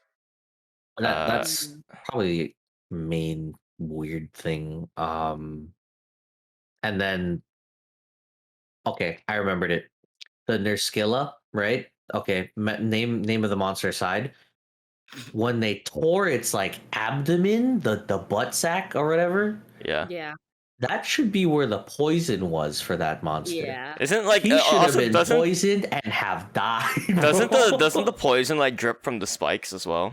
It does. Yes. So like they were hanging off the that's spikes. where it would be from. Yeah. And Well, like then they were hanging off the spikes, so I'm like, shouldn't you Yeah. guys be dead right now? Like, shouldn't the you be poisoned? hunter like grabbed onto the spike or whatever as it was like hanging upside down. It's like, oh, okay. It's like, I don't know. And then when the Palico talked, I feel like people are probably going to say something about that oh, why is it talking? Because like at first it caught me off guard too, but then when you think back and like GU, like the Gormu chef and the other guys, there's still text dialogues there. Oh, every like Palico we talk to them, they talk, but we just hear meow. You know what I mean? Like that's just like a usual. Yeah, just look at sound effect that they Naviru. use, Just look at but- Naviru as well. You know, Yeah. like he just He talks. talks a crap ton. Even when you bring like every single Palico on a quest with you, it's always saying like, "Oh, here comes my special move" or whatever, or like, Or you're like "Oh, man, I 30% got-" health of the monster. You know. Exactly. It's like, "Oh man, this is way over my head. See ya." Yeah. It's like they're talking to you. It's like It just caught me off guard because I think Naviru was the only Palico in my head that I ever imagined like talking. I don't know. I think that was Donuts for donuts. Hey man, I freaking love. I'll fight this again at another point in time, but I'll fight this again. You don't get it. oh yeah. Donuts for that. But I would say like 7 out of 10 is fair, maybe 8. But I mean 8's a little high, but I think 7 is a solid. Like it was good, but it wasn't terrible. Okay. Like where to the point where I was like, oh, I hate what they did with it, and I think overall like the motions in the fights were actually pretty solid. It's just the underwhelming because a game to movie. I mean, we know what it's like to have like that intense like. If it has to be 50 minutes, we'll fight for 50 minutes. You know what I mean? But like their motions for movement, minus the gunning, she was shooting fire. She had like a Rathalos lipo gun or some crap and shot fire shots at the Lunastra, and she's supposed to be like an ace hunter, and I was like, fire? I was like, okay, that was another thing, but you know, overall it was really cute, and I like how they named the little bug the Paisley. I thought that was actually kind of cute. I actually like that. Forrest, what were your general thoughts? Quick general thoughts. I need to rewatch it again because obviously I watched it with you and everyone else on your server, Tam. And Discord being Discord, it was like, all right, this is chugging along at points. I think the more people that were joining, the more it was shitting itself. Probably on your end, so. Yeah. I have the file if you want to just see it like without, you know. What do you mean you have without the having file? to worry about the internet. Oh, I bought it legally. We watched it on Netflix on a browser. I watched it on Netflix, but I bought it legally. Yeah. That's a sound of making to wink. I think when you tried to wink, you corporations like, love karate. But So, yep. But yeah, Forrest. So I'm gonna watch it again at some point. I don't know. I had a lot of fun with it. Like, I mean, obviously, yeah, like what we brought up earlier, it's kind of like, all right, the pacing's kind of weird. I thought that the fights were well designed though, like, you know, with the Velocidrome. Kind of what it was for me. The main voice actor for Aiden was Prince Zuko's as well from Avatar, so I just kept hearing Bosco. that. And it's just like I kept hearing it in my head. I was like, if he says honor, I swear to God. We argued about this too on my server. Yeah. We were talking about how for me I was hearing American Dragon Jake Long, so I was like, dude, American Hunter Ace Long, that's what I'm gonna call him, bro. And I was like, that's it, it's over. But I was arguing with them, and it's like, oh, dude, they should have done like some Avatar reference, or you should have said some line like honor and some crap. And I was just kind of like, I was joking about it, but like, the crap does Monster Hunter have to incorporate anything else into their movie? It's like he's a voice. He doesn't have to play the character he voices. He's not the character. So I was just kind of like, freaking leave that crap over there. If he did, it would have been fine. It would have been funny, but you don't have to do that crap. You know what I mean? He's there to, you know, be what the crap is his name? Aiden? Freaking Aiden? Aiden, yeah, the Ace Cadet. I don't remember names right now. I'm dumb. Aiden. And then the Ace Commander is Julius. Okay. So no, but yeah, at the beginning of the movie, I thought it was really cool how they like started off with like the world, you know, cutscene and everything, and like them talking about Zora Magdaros and stuff, and like how they're gonna try to capture it and everything. Like that's directly from the world story of when they believe that they could capture it. So I thought that was a really good connection. And I just, yeah, I don't know. I had a lot of fun with it. Again, I'm gonna have to rewatch it and everything, but like at the end, when like, again, spoilers, but when May died, and you know, like they're bringing in her journal and everything, it's like, oh, this is actually kind of sad, you know. And then I fully expected, like when they're like showing off her journal and everything, like for that stupid freaking handler to come in with her like probably a stupid ale or pitcher and spill it all over the journal and be like, "Whoops, sorry, Pard." I don't know. I kind of wish you did. Yeah, no, I agree. But they chose the right girl to be talking to. She was kind of cute. The serious handler? Oh, the serious handler? Oh, yeah. That was the same voice actress as in World. Really? Same with the Ace Cadet when he was growing up in the World cutscenes. Yeah, same voice actor. Yeah, that's cool. But yeah, I agree. 7 out of 10 seems pretty accurate. It's not perfect. Oh boy. But yeah. Tam's gonna have the 2 out of. Tam's gonna tear it apart now. Not quite 2 out of 10. Maybe a 3 out of 10. Oh boy. All right, let's see what you got. Okay, so I just want to get this out of the way. I did enjoy the time I had watching it. I liked doing the Leonardo DiCaprio gif of pointing at the screen and being like, I know what that is. That was I felt like I was doing that like every 5 minutes in the movie, which is like, this is a movie made for Monster Hunter fans. Mm-hmm. As a movie, this is an absolute butchered trash fire. Mm-hmm. As a piece of media for Monster Hunter fans to consume. Okay, so as a movie, it's a 3 out of 10. Just fucking awful. Trash fire. Mm-hmm. As something for Monster Hunter fans, I would say probably a 6.5 out of 10. Because there's like, okay, I want to start with the animation, okay? They used the best animation shots for the trailer because, oh boy. Oh yeah. Oh, that was bad. Yeah. Oh, that was really bad. Yeah. Oh my gosh. Okay. Do you guys remember when they were like trying to rappel the Lunastra down with rope and she was trying to fly away? Yes. Her wings, it looked like she was a paper mache puppet with like strings on her wings being like forcibly flapped. It looked so bad. I'm gonna have to watch that again. Oh my gosh. Yeah. Look, when she starts flapping her wings, it looks so bad. It looks really bad. The fight choreography was all over the place. I couldn't tell what was going on a lot of the time. Like there was like these like the weirdest cuts ever.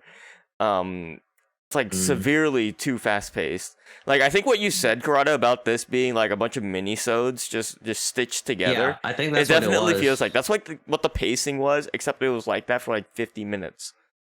Yeah, it went by so quickly, and it was just like you needed time for this, for a story like this to breathe. Because like just on paper, the story progression, that's fine. That's fine. Like the story progression, like yeah, sure, that's fine. The only weird thing is like Ravi, the blacksmith character. His death was like totally avoidable and unnecessary. Yeah. Like Yeah. he was okay, so the reason he was there was to build that Dragonator. They didn't end up using the Dragonator. They like hit the Lunastra once, but it didn't work on her. And it just ended up flooding the village anyway. So it's like, what did Ravi die for? I know. Well, they got the Lunastra. They did get the Lunastra, No, but I they mean, like, it flooded. what did he die for? They just flooded they just ended up flooding the village. Like, if the killing blow was from the Dragonator, then like, yeah, like sure. Then, you know, at least, you know, he held them off for long enough so that they could use the thing that he created. But no, the Dragonator didn't work. So it was like, why did this guy die? Well, I mean, he got some cool shots of like his switch axe transforming, I guess. But like, yeah, oh his man, motions are pretty nice. He had no reason to want to help them because he was like, "Oh, stop being a hunter." He didn't even want to in the first place. He didn't even want to be there in the first place. So it's like, man, he got dicked hard. Like, holy the shit! coolest thing though, he was the only one wearing real. He had the Joe armor, bro. Yeah. Well, that I mean, he had to have fought or at least got the gear from a Joe. Well, I mean, to be fair to the Ace Commander and the Ace Gunner, Nadia and Julius, they were wearing the armor that they had in like 4U. So I mean, yeah. That's. So, I mean, I don't think the skills were,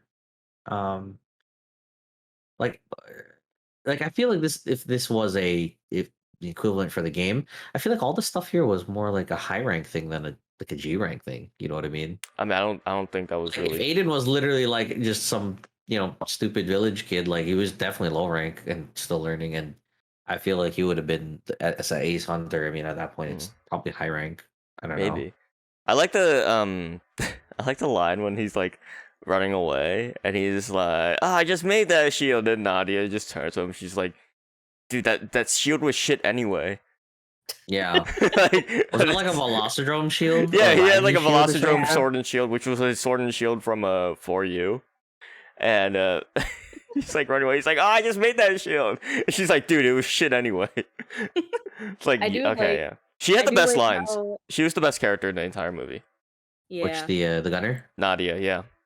Yes, yeah. Just because I don't know, she felt like the most grounded and like she would lampshade a lot of things, like like calling out his puns as like being like either bad or that one was pretty good. Yeah, But yeah. I mean, it was.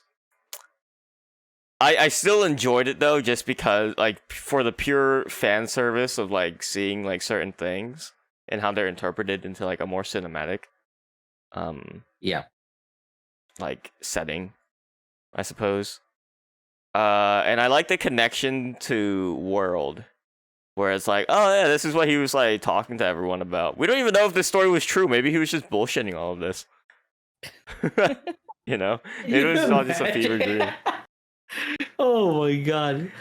Do you think we would get a sequel? collab out of this? A collab? I want like, and then we get Lunastra in Ryan. I want a frying pan. I want frying pan armor. That'd be nice. Yo, you're right though. You're right. Give me frying pan Even armor. if it was like, imagine if it was just the chest piece, and you put a little egg on it. I could imagine like someone in like if it was in GU, just like someone with no pants, no gloves, no helmet, no boots, just frying pan. Just I'm not pan. Yeah. I'm not exactly sure of how I like how they presented the paralysis in the movie though. Oh, she was just drunk. Yeah, exactly. She just That turned was drunk strange. Yeah. It's like it showed her being paralyzed on the ground at first, which was fine, but then it turned And into her literally being useless for like 20 minutes afterwards, like her just being drunk and being like, "Oh, pretty stuff." I was gonna say that if she was like to the point of being delusional, I was like, okay, somebody got paranoid. Typically, when you get like, the shock to the body, I would imagine that you can't form complex sentences because everything's all out of whack, right? So I was like, why didn't they just like instead of saying oh confusion and then she just acts stupid, why didn't they just make Monster Hunter language when she was paralyzed? Because that'd be kind of actually funny. You know what I mean? Well, that'd be Like she cool. speaks English. And then all of a sudden, parent, and she's like. Well, I mean, the assumption is that the assumption that everyone in the movie is speaking Monster Hunter language. Well, It's just that, like, it's just we hear English because we're stupid. We don't speak Monster Hunter language. That's just the assumption. Like everyone speaks Monster Hunter language. Fair. Yeah. I just don't like being called stupid by Tam. No, shut up, stupid. Yeah, so anyways, I hated the There was also something I forgot to mention. The Sure. Something cool I saw was that the initial scene that the first characters that we see in the movie at least like in the boat and stuff, right? Yeah. The male on the left with the white hair, that's actually the default male in world. Like if you start a new save file, the design for that male character is actually the guy in the boat. Wait, really? Yeah. I saw this earlier and I went, I looked at it, I went, I'm pretty sure that's the same guy. So is that character supposed to be like something? So that character supposed to be like a heavily tied into world. Or... Well, yeah, I think that. I mean, I think that was obvious from the get go, and when they opened up in the boat and they were talking about like Zora Magdaros, it's like literally the exact same setting as the intro cutscene to World. Like this is very much like literal minutes before your character is supposed to come down, and he's like, oh, what do you think about the Elder Crossing, huh? I do like that tie-in. And sorry, the excitement for the Elder Crossing threw me off for a second. I mean, it's like really like he just like from minute one just like comes up to you. He's like, "Oh, we're best friends now," and you're just like, "Yeah, okay, I guess, whatever." I think my favorite scene from the movie is probably the Devil Joe fight. I like the Devil Joe. I mean, do I feel like they took it down a bit too quickly? Yeah, they kind of jobbed Devil Joe really hard in this movie. Yeah. I was surprised by how much of a fight the Congalala was putting up. They made like a mini turf war kind of, which was kind of cool. That was pretty cool. That was really cool. I think that was like he hopped around, he smacked the tail thing. I was like, oh, that was kind of neat. That was kind of neat. That scene had the most money injected into it, I think. The Devil Joe and the Congalala fighting, but Aiden. I like Aiden. I don't know. Other than that, though, it's like I have very little positives to say about the movie, but I did enjoy it. I know how weird that sounds. No, I completely get it, dude. Like, you bring up a good point. Yeah, like the animation is just like so weird and stiff, and then, like I know a lot of people are like, "Well, Tam, it's just like trying to mimic the for you cutscenes in the opening." Like bullshit. You watch. I don't think so. You watch the intro cutscene to like Generations and 4, and then compare it to this, and tell me those are the same. They're not the fucking same. I don't think they're the same, bro. They are not the same whatsoever. Like, No. like I won't give it a pass. Like, even if it is trying to emulate that, like it did it pretty badly. And like I feel like this thing was never supposed to come out. I feel like they announced it, and we're like hoping for people would forget about it, because they probably did look at it and were like, "Oh, this does not look good." But like, I guess I don't know. I guess there wasn't really a net loss for them to just release it on Netflix. So then they decided to greenlight it and just like let it out. But I don't know. Like all the like there was a lot of things that were game accurate, and to that capacity, it was pretty cool to like I was saying, I was doing the Leonardo DiCaprio gif, of just pointing at the screen every time like a thing came up that I knew. But like if it wasn't for that, this movie would have like no legs to stand on. But yeah, I don't know. I think they should take another shot at something like this. Just like with more budget. I think the series could have been I think it could. It has more potential. Yeah, for sure. If they made this, I think you make a good point. If they made this into like a 6-episode series, when each episode was like 40 minutes long, I think it could work better. Like you could have like a whole episode devoted to like the Devil Joe Congalala thing, and then like 2 episodes. That could have been a whole like 5-minute fight, and that would have been sick, dude. Yeah, exactly. Like the story as an outline is fine, I think, but it's just like it was way too rushed. Not enough room to let you get to know many of the characters, save for Aiden. All you know that is he's like a hot-headed, unloving teenager with like a heart of gold, you know. Yeah. It's consistent with his character throughout the games, up to the point in like at the end of Iceborne when he like, actually, you know, is a really cool character. I think Aiden is like Capcom's first attempt as like trying to fucking develop a character in Monster Hunter. Yeah. Yeah. Like, do they want to make him like a poster child for the game? I think so. It's feeling like that, yeah. Because they did have him around for a very long time. He was in 4, he was in World, now he has his own like little mini movie. It's like I feel bad though, because the little like in the beginning where he's like, "Oh, I've met a true hunter before," and like he faced an elder dragon or whatever, or like he was saying that he faced the elder dragon, and I was just kind of like thinking about it. I went, and I thought a world with the fatty and just yeah, I know. It's just like, that's what I was gonna say. In my head, I was like, he shouldn't be in this movie telling the story right now. Yeah. But wait, what do you mean? That, what do you mean? So I think in the beginning of the movie, he was talking about like, oh, you know, I know a real hunter, and like, you know, he's faced whatever elder dragon. So like, he was saying like how he's fought. Like I think he himself as well, because you know, technically the NPCs are supposed to be there, or the other characters are in there hunting. Yeah. But he was saying that he was a part of it, and that they fought the elder dragon, and I was assuming that he was referencing like the Fatalis, because that was like the last thing in that this game. would have taken place like before that.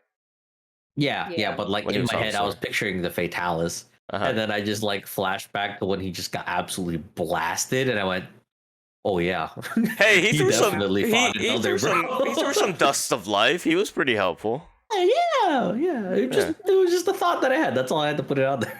Yeah.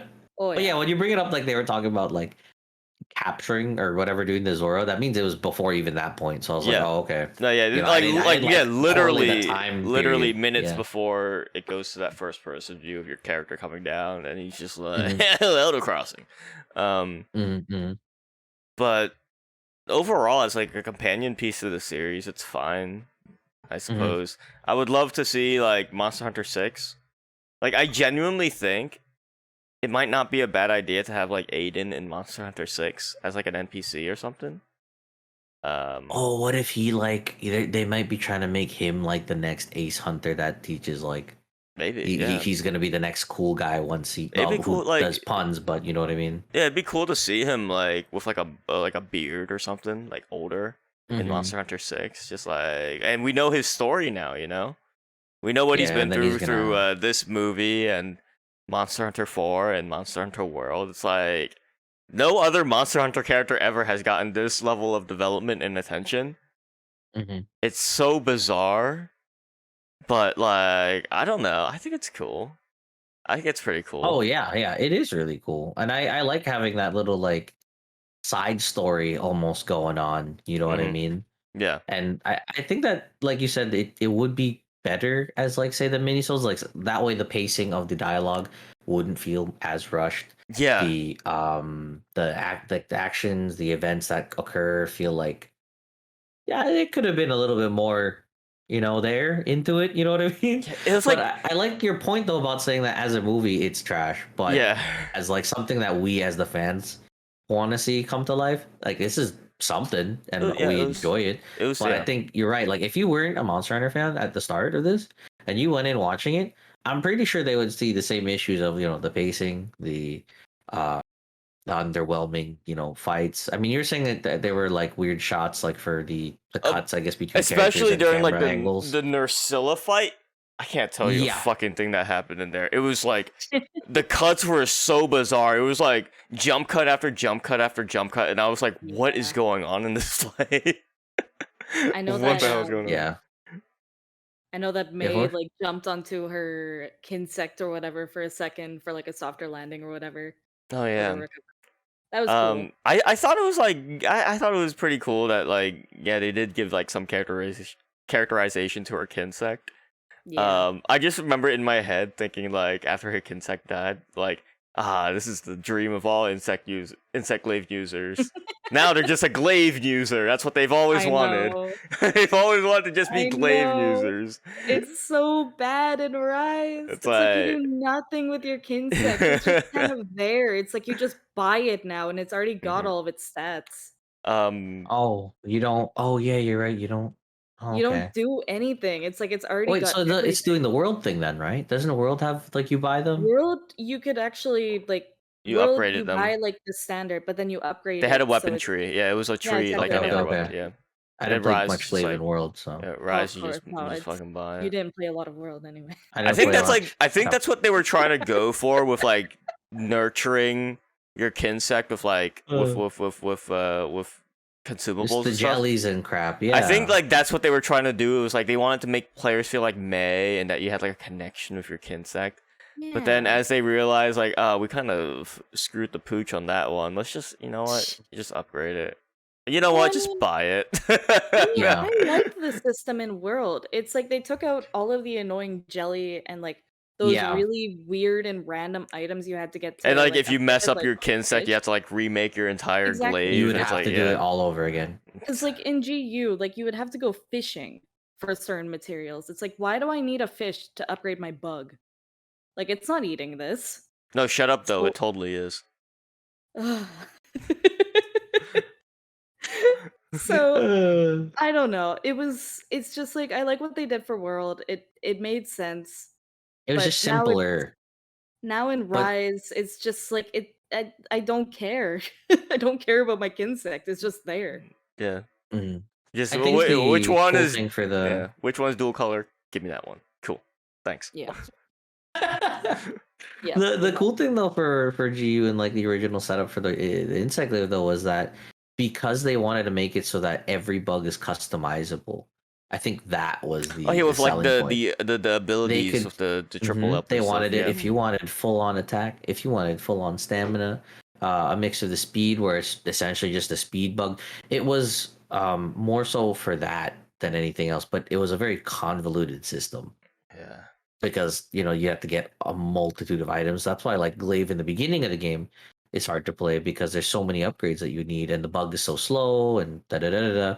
So it's kind of like the World one that you're saying is much simpler, and I mean I think I like it too, but I think it's nice because the GU one, I guess the old one, um, it made you really put in some time and effort into one bug, and you were supposed to, put time and effort into it. Even though it feels tedious, it's kind of like that's your love project or whatever your love, like that affection and the care you're taking to your weapon, I guess. But also, they didn't really showcase the Kinsek's abilities in the movie, did they? She didn't get a single extract from a monster that she used on herself. She did? She got it hit like the Lunastra came back to her, and then there's little thing, little. Oh really? Oh, I didn't even notice that. Okay. I think there was one where she, Paisley hit like something like her face, and then she was trying to like flare at it or whatever. Flew back, landed on her, gave her the buff, and then died. I think that was like the last, but it was definitely a moment of showing it. Yeah. I think in that moment. Okay, they didn't. I don't know. I didn't pick up on it, but maybe I was distracted or something. But I didn't pick up on that really. But while we're on that topic, do you want to talk about those deaths? Because that was something I was not expecting. I didn't think that for 50 minutes, you can't draw together a story making us think we're gonna feel some sort of way for these guys. The reason why I felt something for the May was I just like the butterfly armor, so she already had a special place in my heart. Speaking of the butterfly armor, though, I thought a really cute scene was when she was talking to Nadia. And Julius was like getting hit by her wings. I was like, yes, fucking perfect. That's perfect. I love that crap. Yeah, like it's not taking itself too seriously. He's just like, yeah, we know this armor's ridiculous. It's like, it's like, dude, what with these wings? Oh. Yeah. Also, just another quick note before we talk about the deaths. Julius totally used a fake sword on his armor to kill the Velocidrome. You know how like some armors just have like fake weapons on them? It has like knives and crap everywhere. Yeah, he actually used a fake sword to like kill the Velocidrome. It's like, wow. It wasn't the carving knife at all, right? No, he used a sword that was in the scabbard, like on his waist. If you make that armor in Monster Hunter GU, I know which one you're talking about. You just get like, and there's like multiple weapons like that. There's like so many weapons. There's so many armors like that in Monster Hunter where it's like they just come with weapons. For some reason, like the G rank Anjanath armor in Iceborne has like 5 swords on your waist. It's like, what? Why? But yeah, I know what you're talking about. Yeah, okay, he totally uses fake armor weapon to kill the Velocidrome, and I thought that was pretty cute. But anyway, yeah, the deaths. Let's really surprised to see that in a month, because Monster Hunter is always a series where they just don't kill off characters ever, because I don't know. It's like it's way too lighthearted of a setting to kill off characters, I think Paisley was the saddest one for me. The Kinsek. We were like chalking it up to it ran out of stamina, kind of, but that's still not. It just keeled over and died, bro. I was like, oh. It even tried to pull her away when she was paralyzed. It tried to pull her away. Like, what if an insect glaive, if you get paralyzed in the game, like your Kinsek can actually lift you away? Wouldn't that slightly move you over? Slightly. I mean, it's got to be strong enough to do that, I mean, it's strong enough to carry her when she jumps on it, but it's not strong enough to pull her away. Like, come on now. It's also strong enough to literally never leave your arm, ever. Yeah. Oh man, yeah. I mean, that one was probably the one where I was like, oh, I kind of had to feel for Paisley was just kind of like this cute little bug, and I was like, yeah, I like that. Mm-hmm. But Maze was sad too, only because of the whole the journal thing. Because I really liked when they gave off the red flag of the whole I'd give anything to be my parents and freaking find mushrooms or some crap. I was like, ooh. And then you think I've never seen, and then you think I've never seen you in any of the games, huh? Mm-hmm. What's gonna happen? Same with Ravi as well, the Smith guy. It is. I think that's the only time we ever are introduced to that character. I remember watching it, and someone was like, "Is that the second Fleet Master?" And I'm like, "No, not even the same accent, not even the same skin color." But I mean, his death was kind of unceremonious. Yeah, it was just very So he just sudden. got toasted. Yeah. And I was man, like, damn, that's brutal. Brutal ending, bro. That's brutal. Like, they cut away from him, like, as he was being, like, incinerated. And I was like, holy shit! Oh, and then May, too. They didn't even show her. She got showed the flare up. And then the last thing is the cutaway, and it just turns its face over. And you're just like, dude, wow. It just took a giant chunk out of her, yeah. Like, if this was like an R-rated movie, like, it's just a huge, like, just that would have been a real torso. scene, bro. Oh, that would have been a real I scene. want to see that.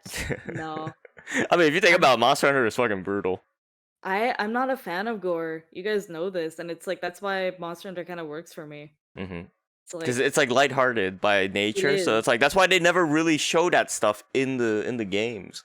Like this is like as like if they ever showed a character death in a cutscene in the games, this is how they would probably do it. By making it really like weird and discreet, but also like you have to like, straight up have a character like Julia say like Ravi's dead, and I'm like, wait, really? Like I didn't actually think he was dead. I feel like there was a character that's died in these games before, but I can't. Monster Hunter 1, the village elder tells you that his wife died from a Monoblos hunt because she was the 5th hunter, and that's why we always have 4 hunters. That's the lore. Yep. That's the lore behind having 4 hunters. So like it's funny because like after the movie ended, I was like, you know why May and Ravi died? It's because they had too many hunters on their team. They had 5 hunters, so 2 of them died. Yeah. Wow. Well, something came to mind. That Lunastra might not even be dead. Oh no, it's probably not dead. It's just like washed away somewhere. Yeah. Yeah, it's just somewhere else. They just basically took their problems and pushed it somewhere else. Yeah. And the village got destroyed. The village got destroyed anyway, but like at least the village. You know what? No, this is so stupid because even if they evacuated the village, there would have been the same. There would have been the same end result anyway. The village got destroyed, but now all the village people are alive. May's still alive. Ravi's still alive. They could have avoided this entire problem if they didn't fight it at all. Yep. But no, now they have the pride of saying we survived a Lunastra. Kinda. Like this whole thing was for nothing because like the village got destroyed anyway. Yeah. That's such a me thing to do, bro. Just freaking. Oh, what did we do? Oh, I'm gonna blow up the village. I'm gonna solve everything. If there's no village to fix, I mean, to protect, then we're still. Movie could have ended if it was like the way it should have been is they shouldn't have waited for it to get back to the village. They should have like gotten up to it before it even touched the village. Yeah. Like and they didn't give any reason why they couldn't evacuate either. Because like the village people were told like, oh yeah, Aiden, if you go see it and we'll believe what you say. So if you go see it and tell us there's an elder dragon coming, then we'll totally evacuate. Yeah. Like fucking just do that. Just evacuate the village. Go find somewhere else to live. No one has to die at all. That blacksmith who didn't want anything to do with you guys didn't have to die. May, who still had a life of research ahead of her, didn't have to die. It's like fair, if it in like violence and more like movies and games and stuff, I mean, people die just for no reason. Like you could literally just be in the wrong spot, boom, mortar show. You know I think that's probably what makes it goes. So I think that's why his death is just kind of like that. That really sucks. Like really tragic. He didn't want to be here, and then he protected somebody and died. Yeah, he could have been home just crafting and making some crap for arguably nothing. Mm-hmm. You know, it's like. I don't think they were trying to explore deep themes with this movie. No, to be honest, no, probably not. Again, I think it's the mini-sode thing. I think is what really started. Probably. You know, like you can't fit too much in any of these. They had to give more like backstory to his story. Even like, with well, you could say like the saying of like they just evacuate. You could literally do that for like almost every single Monster Hunter game. It's like even for Celiana, it's like. They're trying to defend against the Volcana. What about Lao Shanlong? It's literally a gigantic dragon just walking through, trying to get away from Fatalis. And it's like, yeah, you can evacuate, because why would you try to stop a giant dragon, like just trying to mosey on through, you know? But no, it's Monster Hunter. It's like you're trying to stop these elder dragons from crossing. Well, it's like, I think with that, in that case, that's like an established like city-state that they're trying to defend against Lao Shanlong. That's also true, but it's like, again, you can just, you know, I don't know, but like the end result anyway was just Aiden destroying the village anyway. But now they're like 2 bodies down because 2 people died for it. Yeah. It's like the end result was the same though. Yeah. These people still have to relocate because like you destroyed their village. In fact, I'm pretty sure, I don't know, I'll have to rewatch it to make sure to see, but I'm pretty sure when he flooded the village, I saw people who were still in the buildings running out of the buildings and getting swept up by the flood. Like, Aiden, you just killed some people too. Like, it probably did. Because he said, hey, evacuate people while I blow this thing up. And it's like, you only gave us like 5 minutes, bro. And like 3 out of 5 of the team were, fighting the thing. The other 2 died. Yeah. I don't know. It's like the whole sequence of events there. It's like it's very hurriedly done, very rushed. Like, why did he use the rest of her ammo to ignite the dam? Couldn't they just like make a, I don't know, barrel bomb or something? That would have been a good opportunity to like have barrel bombs in the movie. That's like an iconic piece. Yeah, if he put all of it, he should have like just put all the ammo in a box and then been like, oh, that looks familiar, rather than just like put the bag of ammo on the ground. Yeah, it was kind of like, oh, okay. And then trying to like ignite it. What was the feline's name again? Did it ever have a name? Nox? Yeah, Nox. Nox. I like the scene of like when Aiden first finds the cat and like he brings in the hammer and just, like, smashes everything. He literally just destroys his whole house, bro. I know. Yeah. He doesn't even know how to swing that thing, and he just I thought the cat was gonna die. I really thought the cat was gonna die. I genuinely thought he was gonna get smashed because he doesn't want to swing this thing. Well, not in that scene, but like against the Lunastra, I thought the cat was actually gonna die. Because like you never see that Melinx ever again. That's what I was thinking. It's like you never see it again, or maybe it like makes a tiny appearance and like it's gonna be in Monster Hunter 6. Watch. Yes, you watch. Nah, it's gonna be like one of those DLC cats you can download for Rise. Oh, they're totally gonna do that, aren't they? A special skill. He can talk. It can make it. It can be annoying. In the hunt. He just encourages you throughout the hunt, but he's also just being antagonizing. Increased carrying capacity for items because he lugs around this huge ass like backpack thing. Oh yeah. Oh my God. I think we'll find a use for him. Freaking pack mule. Yeah, it's like a fucking what the granny from Yukumo or from Poke Village. You know, the one with the shop. Yeah, she has like a huge ass backpack. Yeah. Yeah, that's great. But yeah, I want to see like a passive aggressive Palico, like one that's gonna be like, oh yeah, like say if it was Nox, like, oh, you beat that thing as badly as you did my house, bro. Like I want to see him say some crap to you. Yeah. I don't know. I think it'd be kind of cool if we had like instead of like the wow, we could have like an actual line or two in Rise, from like a Palico. Like if they brought Naviru for a stories collab, that'd be awesome. There's been plenty of like collabs like with the main series into stories, but like never really the other way around in terms of like story significance. You think we're gonna have like a one-horned Lunastra like variant at that point, because it's gonna do the same thing as like a well, Bloodbath is it's one-horned, and that was supposed to be some sort of allusion to the first Monster Hunter game, right? There's like a Diablo style like escapes or something or survives something. I mean, there's Monoblos. Am I thinking there's Monoblos, which is Garuga. Garuga, they did that. Sorry. Oh yeah, they introduced Yangaruga was introduced as like scarred Yangaruga. Actually, you didn't meet a regular Yangaruga until later in the series. Okay. It's weird. I really like that scene when Aiden's first traveling with Julius, and he's just asking him questions like a child, like, "Have you fought as an ogre?" Yes.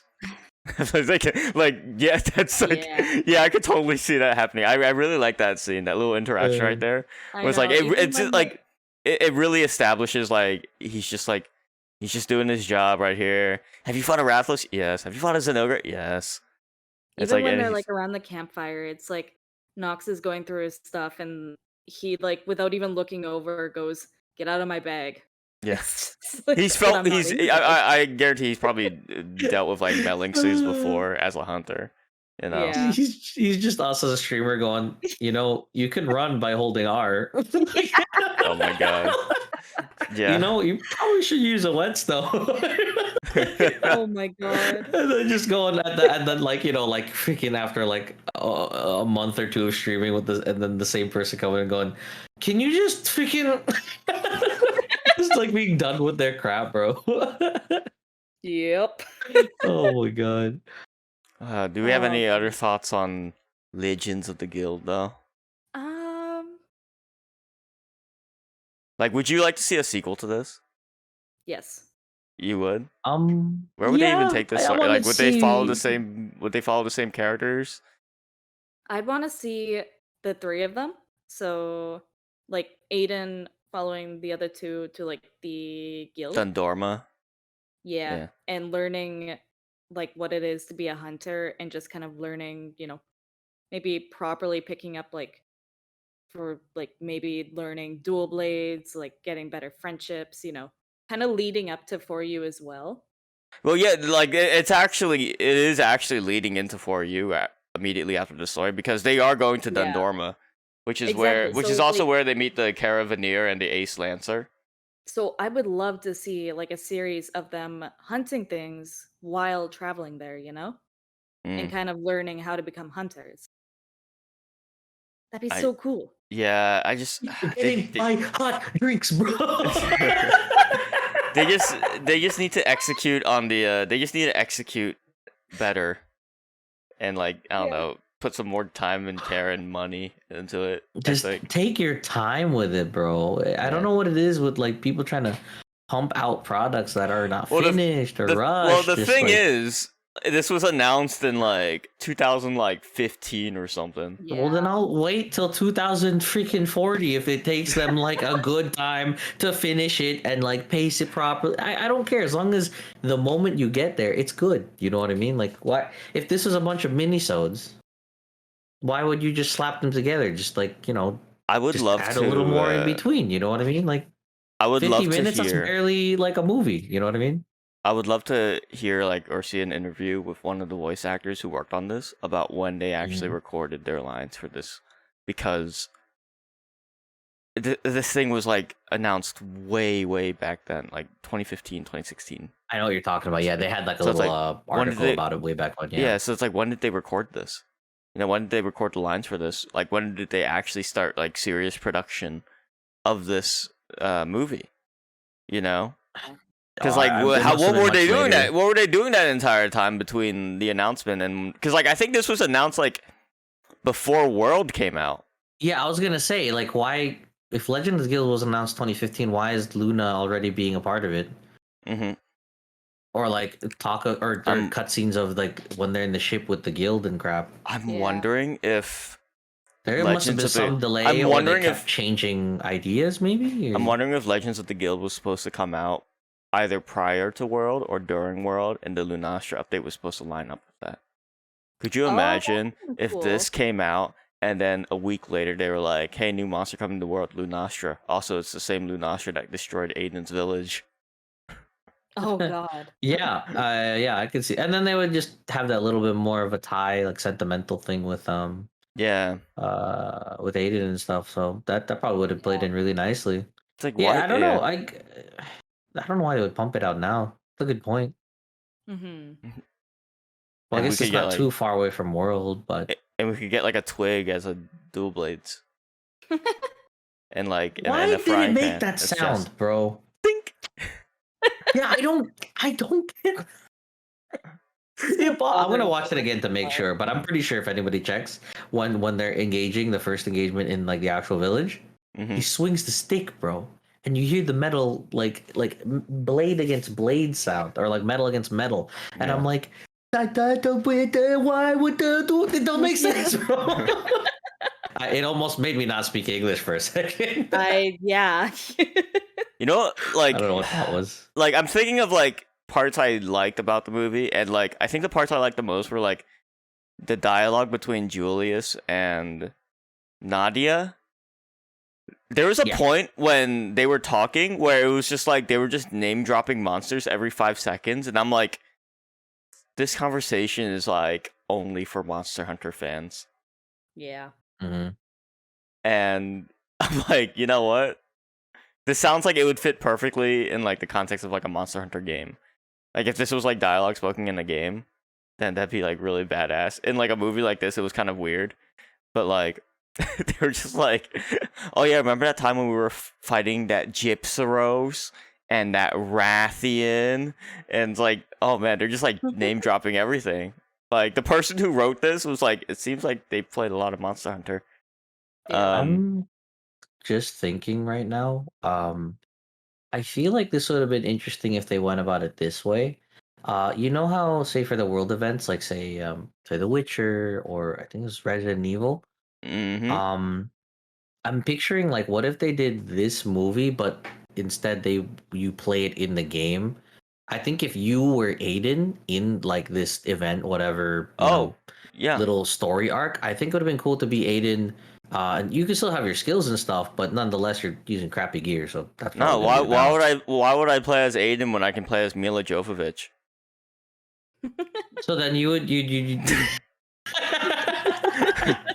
but then like it would be kind of cool to play through this story where like, oh man, this Lunastra is gonna attack the village, and then like the actual release of the Lunastra in the game would have been cool, or like after Lunastra's been out, and then you play this to really seal the deal. Not that Kongalala's in the. Oh yeah, I guess that would throw things off too, though. Well, you can still That's fight true. Devil Joe. Yeah, but Nersilla's not there either. That's true. Nerskilla.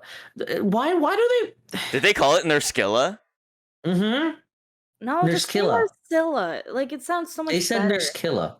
I don't One care. of one of my Do you think that friends, was an Ira, error like, from the? yeah, Do but you think that was an error from the line read, or do you think they actually intended for it to be Nerskilla? I think these voice actors are not Monster Hunter fans, therefore they just say it the way that they think it's pronounced, and their skill is that, or it's on purpose and they freaking just do it anyways, bro. I'm pretty sure that's what it is. Tigrex. Yeah. Tigrex or Tigrex. It's officially Tigrex. I get that in Japanese it's like Tigrex or some crap. Yeah. It's something like that, but that makes sense. But you're not, But you're playing in English, so then it's probably Tigrex the way we would, because it's a different language. You know what I mean? It also looks like it has a tiger pattern, so that's like why I used to say It's a tiger T-Rex. Yeah, that's why everyone said Tigrex. It just sounds more badass. Which makes sense. Yeah. Mhm. But I don't know. The pronunciation of monsters is always going to be blech. Mhm. Well, because like it bothers me, like, since like even in Gen we had this issue where the difference between Valfalk and Valstrax super edgy. Valfalk, there's like some like regal sound, or like it sounds, I don't know, I like the name better. I mean, But I think Valstrax sounds like my middle school mind going, wow, this dragon Valstrax would be a cool name. It's like jets and stuff, and like it blows up, and like it would. That's just like the biggest leap in that regard would have to be Astalos and Ryzex. Clearly. Yeah, that's the next thing I was gonna bring up. Ryzex and Astalos. Ryzex sounds sick, bro. It's like, no, you're just Astalos. What does Astalos tell you about this monster? I don't fucking know. Nothing. On the other end of the spectrum, I think Zenogre and Jinoga also. I like Zenogre better though, yeah. And then, do you know Kezu's Japanese name? I think it's like it's like Nubu Nubu or something. Something really funny sounding. Oh, sorry, I kind of like that one for him. Hold on, I gotta look it up right now. Yeah, Kezu. While you look that up, the one that I really liked was Hodudu no Hodudu or whatever for the Malfestio. I mean, Malfestio still, it's fine, but like Hodudu, like I like I don't know, the way it sounds, and like obviously how owls who. I kind of liked it. Houdini as well, and it's just kind of like all mysterious. That's kind of cool. I think there was another one, was not that this one's the worst in the world, but like Dina Valdo to Glavenus. I think I like Dina Valdo a lot. Dina Valdo was badass. Cool. Like I remember when Cross was announced, Monster Hunter Cross, and they were going through all the flagships. Dude, people loved the name Dina Valdo, and they actually thought it wasn't getting localized. Like they thought it was gonna just be Dina Valdo. A lot of us really thought that this game wasn't coming here. I wouldn't even be here. Also, if MGU had not been on the Switch, I wouldn't have even been around. Kazu's Japanese name, Fudu Fudu. Fudu. Fudu. Yeah. Fudu. Amazing. Fun name though. That's a fun What name. What did I say? It Sure. was like Nobu or something stupid like that. Yeah. I mean, it is pretty like. Nubu. Hey, do you guys think since there's a cat named Nox in this, you're hinting towards Giga Nox being? Yeah. What about? Yeah. I've never heard of this monster before, Tem. Could you elaborate? Not many people has. It's only been in like 2 games. Bad. I feel like Giganox. everyone's gone their like favorite monsters in their games and stuff, and it's just. Well, I actually feel worse for Tetsukabra fans. Oh, that's true. They've got teased twice. Yeah. Once in Rise, and then again in Stories 2. And also, there's a Tetsukabra in this movie. God, there is. I totally forgot. Yeah, there's a Tetsukabra in this movie. It's like, damn. But yeah. Every Tetsukabra fan out there is like just eating scraps. But at least they got something. I think the Tetsu was at the part where Devil Joe's coming in, I believe. No, it was it was while they were camping out. Oh yeah, everything was running away. Yeah. Everything was running away, and then the Tetsukabra comes to attack, and then I already forgot it. Okay. I know. So again, I was working, man. Like what the crap? I mean, you watched. I'm sorry, I was busy. I watched it. The part of this. I watched the second half. The second watching. I don't know. I just kind of like want to see the ending. I don't know, but I also really like that piece of dialogue when Nadia and Julius were talking, and Nadia was like, "It was your first time ever hunting with a gunner. You were so paranoid that you kept looking back at me to make sure you weren't in the line of sight." And I was like, "That's like actually a pretty good." Get shot. Bro. Yeah, and I thought I was like, "That's actually like a pretty well written line of dialogue." Yeah. Like for Monster Hunter fans, because like we all know the feeling of like getting shot in the back by like pellet bowgun users. Yeah. Hey man, all I'm saying is, why would you walk in the way of a gun, bro? But like, I mean, that line, I was just like, oh, that's like a really good line. I really enjoyed that. Like, the interactions between the two Ace Hunters, like I thought was pretty well done. That was like one of the better parts of the movie. But like, I still stand by my statement that this movie's a trash fire and is like a 3 out of 10. But like, I mean, there are some like spots where I'm just like, oh, there was so much potential though.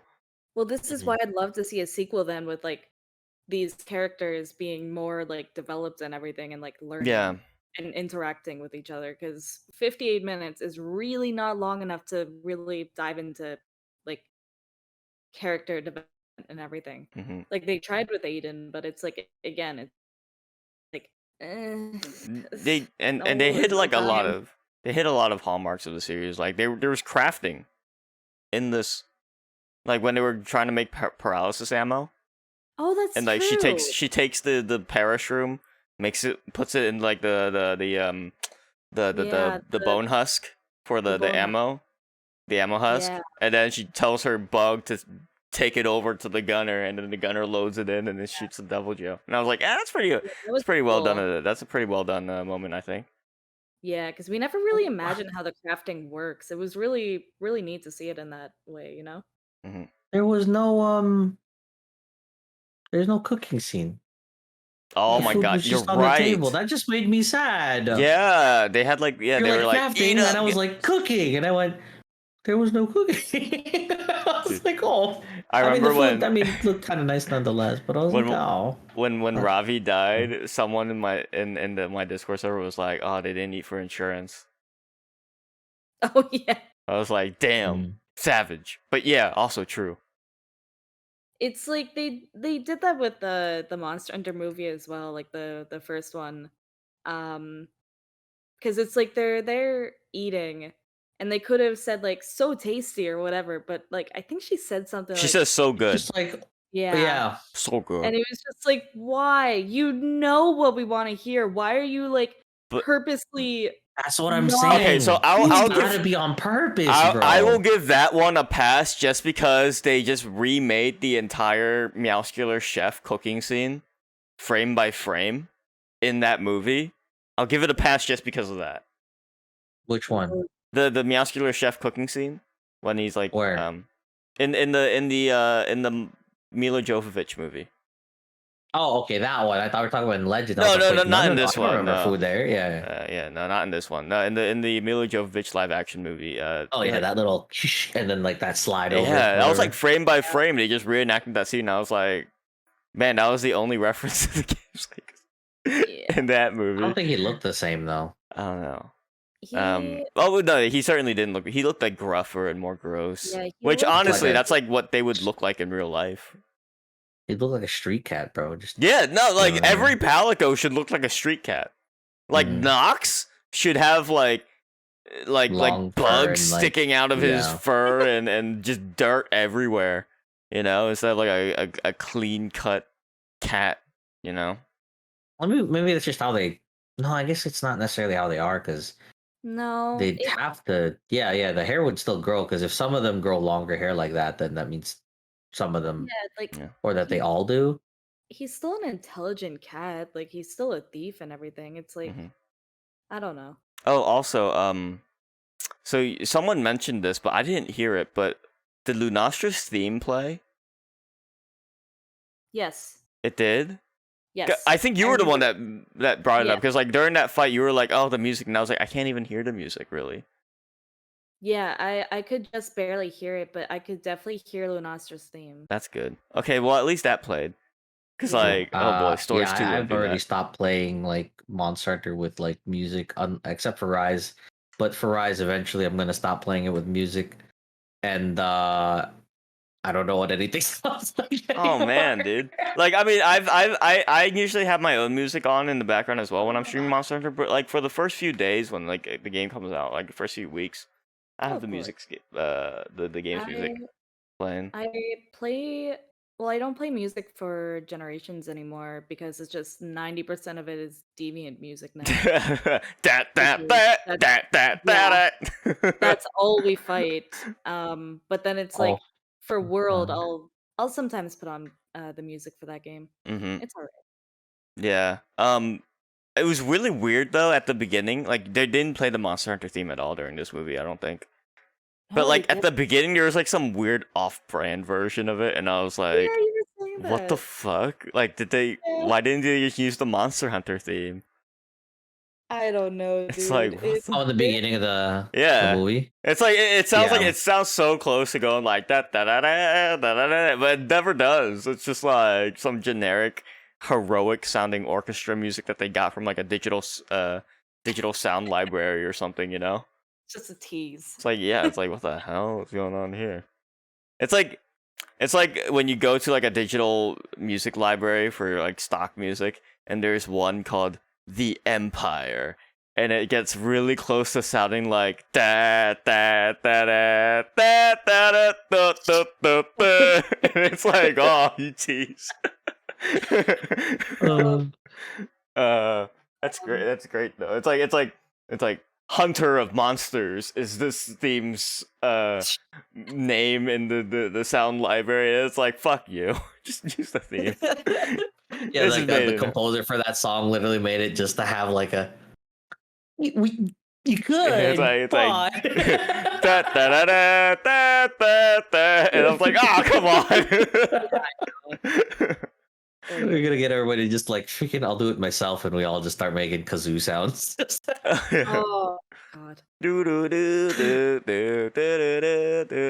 still need to send you that video, Karada. But which one? The Monster Hunter Kazoo theme. Oh yeah. I don't know what that is, but yeah, I gotta check it out. I think that thoroughly summarizes our thoughts on Legends of the Guild. Yeah. So it's like, okay, so what was our ratings? I rated it like I guess I'll split it and say 5 out of 10, like 3 out of 10 for like as a movie, 6.5 out of 10. Standalone, I actually might agree with you there because if I wasn't a Monster Hunter fan, this would be hard to follow, or it wouldn't be as amazing. I can, if I could watch this, not having been a Monster Hunter fan, I would like to know. So I might ask like a friend of mine if they happen to stumble upon it to see what they think. But I'm pretty sure I'm in agreement. 5 out of 10 there. 6.5 out of 10 if you're like really into the Monster Hunter series like us. But like I think 5 out of 10. How about you, Forrest? I'm still sticking with my 7 out of 10. I enjoyed it. It's Okay. like I totally get for like people not understanding what's going on, but like at the same time, like I feel like there are a lot of series out there at this point of like game series. Because I think even like Minecraft comes out with a lot of stuff or something. where it's Minecraft's like, gonna is having a movie being Yeah, or a exactly. Netflix series or something like that being made. So it's like you have to follow along with the games to understand this, and honestly, I'm not against it. It's like it's a good tribute to the community. So I don't know. I still think it's a 7 out 7. of All right. How about you, Karada? It's your final verdict. I would still hold it at 7 out of 10. There's things Okay. I could fix. That would be really cool. But I think part of it is like we're gonna hear a lot of feedback from people who are gonna say like, "Oh, I hated it." But I think that's just a lot of people who like to go on that whole hate train type of I thing, mean, where like everybody's just like I bashing on things together. like you I know? sounded really negative, but like I did enjoy watching Yeah, it. and you have you I know? mean, it's constructive the things that Yeah. you're saying. You're not just saying it's crap. You know what I mean? It's kind of like just because the movie wasn't like what you were looking for. It's like, if you go to like a candy store or like just go to 7-Eleven, you buy M&Ms when you're craving Skittles. I mean, that's freaking that's not No, what you no, no, wanted, no. but Fuck off of you that. know. No, they're not even comparable. Skittles are like on a whole other level, dude. Like, we're It's not like our- I'm not it's like, do you want to drink I'm not Coke or arguing about dog that. shit? What do you want? Huh? But I'm not comparing the candy right now, man. I'm just trying to give an example. Man, Tim, I was so Skittles. ready to pull the gun on Karate there. Oh my god. I'm willing to fight, but hear me out. It wasn't about the Skittles, bro. Took it personally. I don't know who hurt you. I don't know what Skittles did to you. I just saying, if you were looking for chocolate and then you bought Skittles, or then you got Skittles, and it's your own fault. I don't know. It's this. No, you wanted, you but were it's still like candy, if you're know? looking for Skittles and you settled for M&Ms, and I'm like, M&Ms aren't even on the same planet as Skittles, dude. I love my Mama Nums. It's just my Mama Nums are awesome, but Your I'm just saying. My Mama Nums, bro. Your M&Ms. My Mommy, Mama can we get some Nums. M&Ms? What? Well, freaking, I like calling them Mama Nums. They're my Mama Nums. You know what the M? Do you know what the M in M&M stands for? Why? I don't know. There was a joke there that was Oh, being you- made. I paved the Yeah. path for like a joke, but then I didn't finish paving it. Yeah, Wanted I know us- what that's like. You shoot your shot and just hope something's at the end of the tunnel. Yeah, I'm like hoping by like as I'm saying my joke, I'm hoping that like my brain finishes it for me as I'm saying it. It didn't. Yeah, It didn't I've finish done it. that before, and I'm like, "Ooh, what do I do now? So you know what? I didn't think I'd get this far. The epitome of congratulations, you played yourself. Oh yeah. Dang, I'm never gonna bring up Skittles around you ever again, man.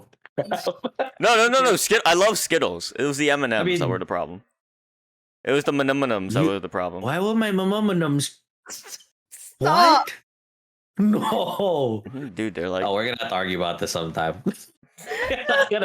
Next podcast is Butting gonna be heads a lot. fun. Yeah. Oy, oy, oy. What we the didn't crap? really have any other topics lined up for today because like I mean we went on for a while about Legends of the Guild just because like as Monster Hunter fans it was like I think it's big enough to give a decent amount of time to talk about it. yeah was Yeah. there any like there wasn't really other news other than GU went on sale. Do we want to talk That's about that? true. All the Hey, it's games- on sale. Yeah, I mean, well, like more so than that, but like more people have been trying out GU. It feels like GU is like a cockroach that won't go away, It really is. but like in when an endearing way, you know? when I was streaming yesterday, like I was streaming GU, and a lot of people were showing up in my chat and saying like, "Oh, I want to try out this game. I see that it's on sale. What can you say about it?" And like, I actually had a chat member who was watching me, and she told me like, "Oh, I just bought it because like I really liked your review of it, so I'm gonna try it out." That's like One of my IRL's friends did the same thing. He was like, "Yo, dude, I just bought this 10 seconds ago," and I'm like, "Yo, I gotta show you the ropes. You chose the right place, bro." yeah, well, like that's something I've said before when Rise came out was like there's always gonna be a place for Monster Hunter Generations Ultimate because it is like the last of the quote unquote like classic Monster Hunter games, you know? Yeah. In terms of like the gameplay and Yeah, because everything. I think we're moving over to a whole like more, I guess, modern is the right word. Yeah. Style. Yeah. Into modern like 5th generation and Well, that was on. like that was before like a lot of quality of life changes happened to the game. Like you couldn't change your weapons at camp, you couldn't eat at camp, you know, just like a lot of stuff like that. Mhm. Like a lot of things changed when World came out and then later Rise. Yeah. So, I still you know, think that they should revert that. By the way, they What? shouldn't be able to change gear like in a quest. Oh, you don't think so? No, I think that I'm fine with if you it. run into it and you if even if there's like 4 different monsters on the map, my understanding is if you like leave your house with a backpack, you have whatever's in your backpack to survive outside of your house. Not to say like the world's like a post-apocalyptic thing, but you have whatever's on you to survive. I But think that in like in this game too, which is more a survival game than us, but doing IRL things. It's just I think the mentality should still remain there that if you leave, you have whatever you need on you, and that's what you deal with, and you Mhm. prep for but I whatever. mean, I during mean, like maybe if you restock on school, items, I guess that's okay. But the gear that you pick, dude, you stick with that. I don't know. That's how I feel about it. I don't know. It's like when like, I don't know, this is like almost off topic, but like when kids would go to school and stuff, like they wouldn't bring their lunch because they could just go home for lunch, you know? And then they Crap, would you come can back. do that. At my school you could. I don't know Oh, why we we're trying to bring couldn't. this like level of realism into Monster Hunter though. No, but that's just like that's what I like in the older style. You run in with You have to like longsword, you have you to stay commit with you have to longsword. commit with your loadout. Yeah. No, Yeah, I can and that's why understand that. But like I think the reason why I don't have a problem is because it's optional. It's there for people who want to do it. If you don't want to switch your loadout, then that's fine. mm, Like if it's You more can- fun for just people being able to switch their loadout in the middle of the hunt, then I say fucking go for it. mm. Hell yeah. It's It's not not gonna like affect you me in can any way. I'm not gonna I guess switch. that's true too. Yeah. well, you can't change But, your decorations and stuff in camp either or like crafting. I mean, Well, you you you can got the craft, equipment but sets, so You know what's funny yeah. about that is that originally in World you could switch your decorations, but that was like an exploit being used to duplicate decorations. yeah, So then there they was just something instead funky of with that fixing the one. Yeah. problem, they just took it out. Yeah.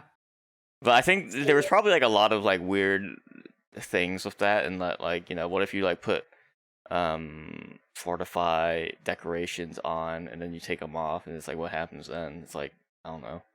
But I guess that still happens like switching loadouts. So you know what? Never mind.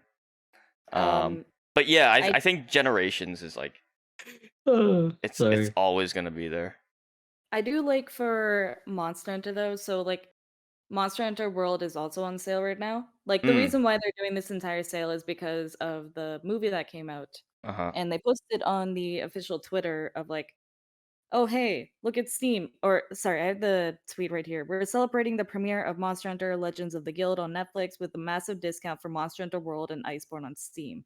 They Mm. never Mhm. bring up any of their other games, and it's just like, wow, okay. I didn't even Yeah, know I mean, about I I'm didn't pretty even know sure they're about the not world gonna. sale. How much of a Oh, sale I is just that? happened to look up. Oh, it's the usual, like how much off. Okay. Yeah, that'll tell you how much. I think Yeah. Generations Ultimate just seems Wasn't it like like 60? It's 20 to 76%. Let me take a look real quick. I'm seeing that base game is $20, so that's what 34% off. Master edition for Iceborne, $34, so Mm. that's or 35, which is 42% off. And the Iceborne Master Digital Deluxe is 42. Well, this is USD, but Mhm. that one for me is 39 percent off. And then obviously there's just the if you wanted to buy just the thing separately, Yeah. content separately. I Right. think like But all of I think their GU is just doing the same thing too. That they want to get those into Yeah. it, but Rise is still too new. I But think for it's them to put a sale on it. that's I oh the think yeah. that's thing though, why, is so that that they're like still making a full price on something. I mean, how old is Rise now? Like 5 Years, months. bro. Years, Years. fucking years. Feels like it. Yeah. It's a few months. But It's like, like I mean, they're still pushing Generations Ultimate because I think they know that there's like, I would really love to see the play statistics on Generations Ultimate. Because like, there's still so many people who are like just starting Generations Ultimate. Like, whether they got bored with Rise or they were playing World and switched over to Rise and decided to check out what else Monster Hunter had. Like, GU's always gonna be that game, I feel like, where it's like, you got into Monster Hunter, but you want to see what it was like in the before times. But Here's also Generations not dealing with everything from the before times. Yeah, exactly. It's like that's like it's a good medium, like a middle ground, bro. Yeah. It's just overwhelming if this is your first game. I think like because there's so much to do. I honestly, truth to God, believe this. I think Generations Ultimate is worth Capcom revisiting and remastering again for PC and modern consoles. Excluding the Switch. Ultimate. Well, not exactly ultimate, but like Monster Hunter Generations Ultimate, but like on PC or like on PS5. Wow, like, that would be really cool too. Yeah. So call it Monster Hunter Generations Ultimate Double Cross. But like actually, or like it would be like Monster Hunter Ultimate Enhanced Edition or something like that, you know? But like actual Ultimate. Actual high definition resolution interface, other like small tweaks to graphical fidelity and stuff, HD lightings, things like that. I think that would be a worthy venture for them. I don't like. I mean, I'm obviously not like a Capcom investor or anything, but like, I mean, personally speaking, for me, I would fucking love that. An enhanced edition of Generations Ultimate. Don't change anything about the gameplay. Maybe like maybe you can do like a few balance tweaks here and there for like armor skills, like values and or stuff. something. Yeah, values and stuff like that. Or maybe like some tweaks to less used styles for certain weapons. But I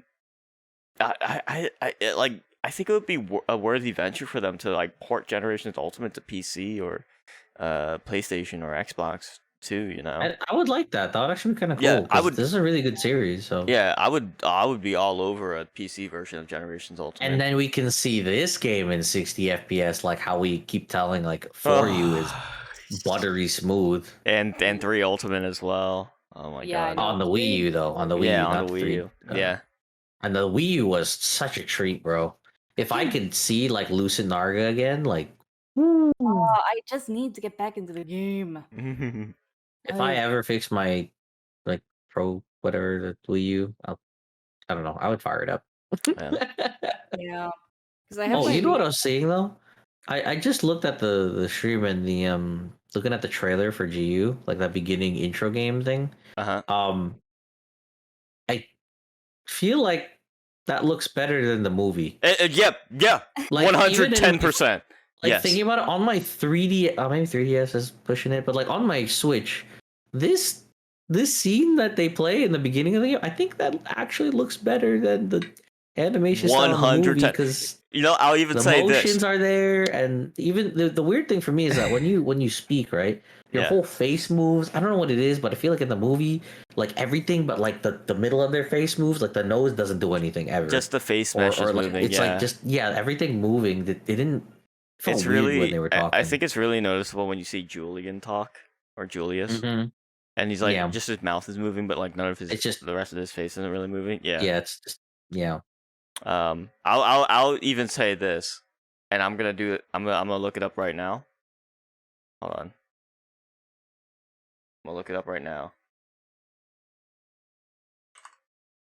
Here we go. Okay. Are you gonna like search up what I'm gonna that they use for the? No, I'm gonna search up something else. Oh, all right. Well, while you're looking for that question, do you guys think if like this 3D CGI thing, do you think this movie would have been better if it was just 2D? Like an anime? I guess more of an anime, yeah. Yes, if this was an anime, I think I would enjoy it more. I think this would have been better. What? Wait, hold on. One more thing. Was there no Japanese language on Netflix no idea. for this movie?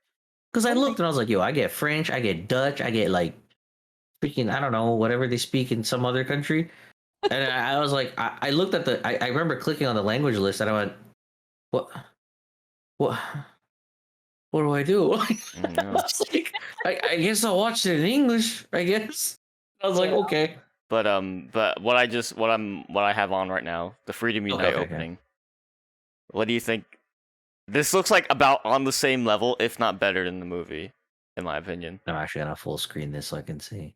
Yeah, it's what the crap? Yeah, that's like the literal. I mean, it's a little things are a little blurred. So if you like cut like, but the coloring and stuff too, it's pretty spot on.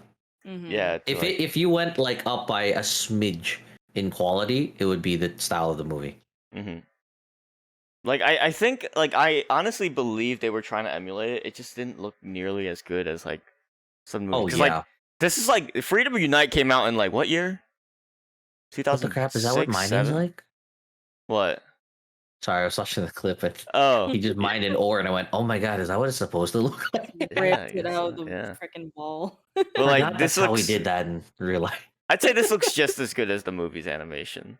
Yeah, pretty much. But it's like the movie, it's coming out. It came out in 2021. It's like this is like 15 years old. Come on. I was expecting like I don't know, like something more akin to like GU's and animation. Like we said, the trailer for it was pretty sick. The trailer for it was like good in the They took all the best animated parts of it. Yeah. Have you seen the thumbnails alone on Netflix? Oh yeah, the thumbnails are good. Because they change for depending on the movie and show. Yeah. They have different thumbnails for the thing. I guess maybe this shot of the show will entice this certain person. And I saw one for like the Lunastra. I saw one for the Joe, and I was looking. I was like, dang, those thumbnails look fire, bro. And then when you watch the movie, it's like, dang, that don't look as nearly as cool as what I thought it would be. Just still shots of just still shots of that movie, like look pretty good. But I don't know. Now I'm just like looking up like a bunch of like CG openings for Monster Hunter. Like here's which one are you playing right now? This one is this one's was this Freedom Unite you said? Yeah. That the last one was Freedom Unite. This one that I'm playing right now. They just made the Rathian armor. Oh yeah, Tam. For the guy. Oh yeah. If you watch the Discord the delay. Stream, yeah. What I'm playing right now on the Discord stream is actually from Frontier. Frontier G, which is like I don't know, like 2012, 2013, I want to say. Tam? What's up? What Discord stream? on the because I'm posting this as a virtual cam on Discord, aren't I? No. Oh wait, am I? Oh god, hold on. So it's kind of like no, you're not. I haven't been doing that this whole time. You haven't been telling me. That's all. It's kind of like.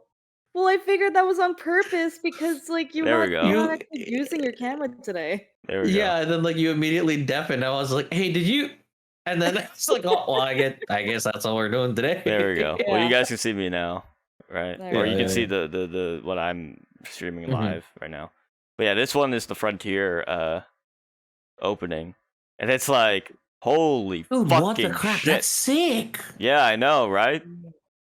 Like, I mean, like I know, I know the movie's like an hour long, right? And these opening CG cutscenes are like only like minute and a half, 2 minutes maybe, but like. But it fills me with much more emotion than freaking 50 minutes of when's the next bad pun and coming. You know what I mean? Maybe, yeah. Dude, what the crap? That's so cool. G.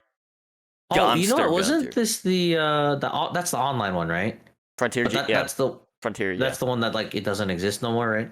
Yeah. They took now that I have a PC, I would have loved to play the game, but now I'm like sad that like that would have been so cool to try out. I mean, there's private servers and stuff, but you have to have like you have to be like in the exclusive group for it. There's like an exclusive Illuminati Frontier group out there that plays Frontier on a private server. I wouldn't mind. You gotta have connections. Well, I'm famous, so I'm famous. Supposedly, everyone freaking keeps telling me that.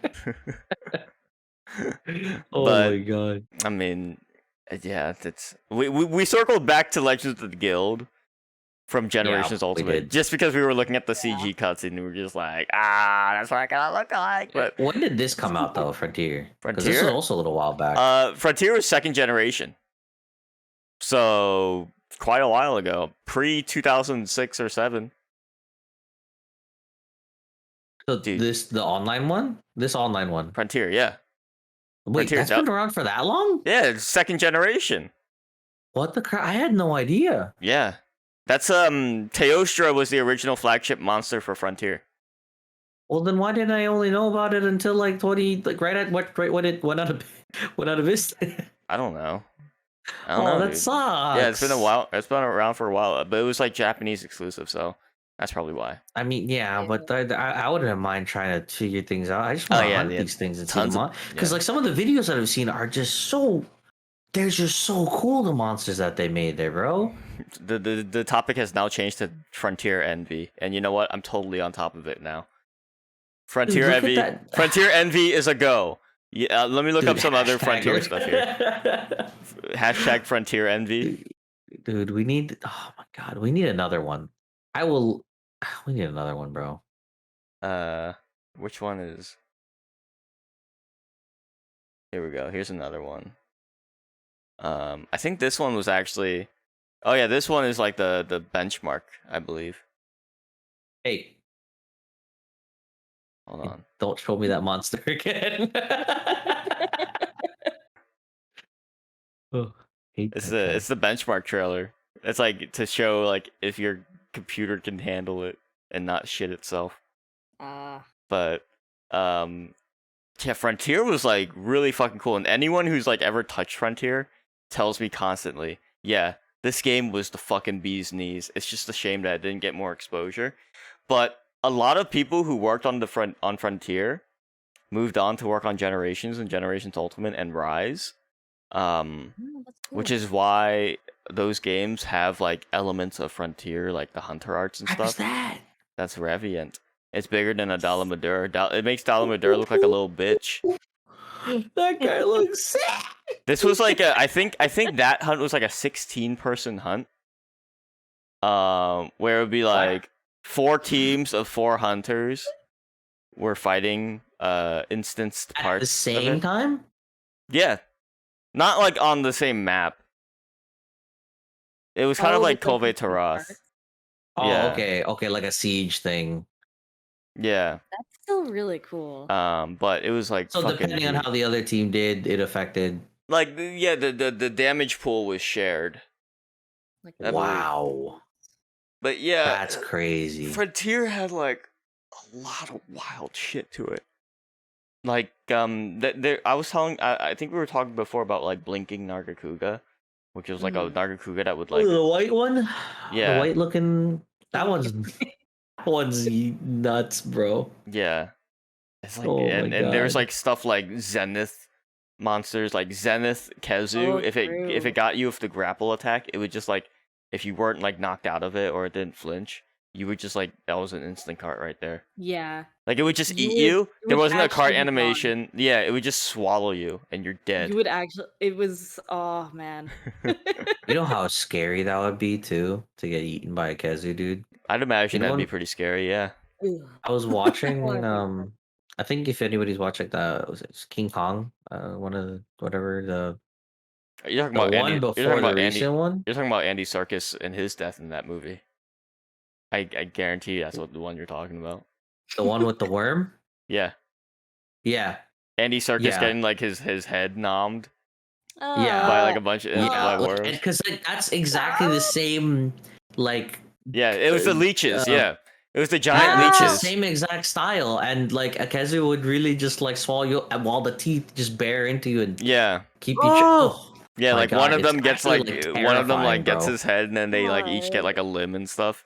And it's like, yeah, no, I knew exactly like right when you mentioned King Kong while I was talking about Kezu, I was like, yep, you're talking about Andy Serkis' death. Right in my head, I went, oh my god, that would be that's like the most, and that movie was PG-13 by the way. They're more mature now. That's like that's like pushing PG-13 right there. That's like the really most you could push with like a on-screen death for a PG-13 movie. That was insane. But yeah, Frontier had like a lot of wild shit in it. I mean, like remember when I was showing you that like weird fish monster from that crossover? The purple one? Yeah, that's Frontier. That's Frontier, man. I still like your reaction to that. I'm gonna have to like Can put that we later. clip it? Because he's so ugly. Yeah.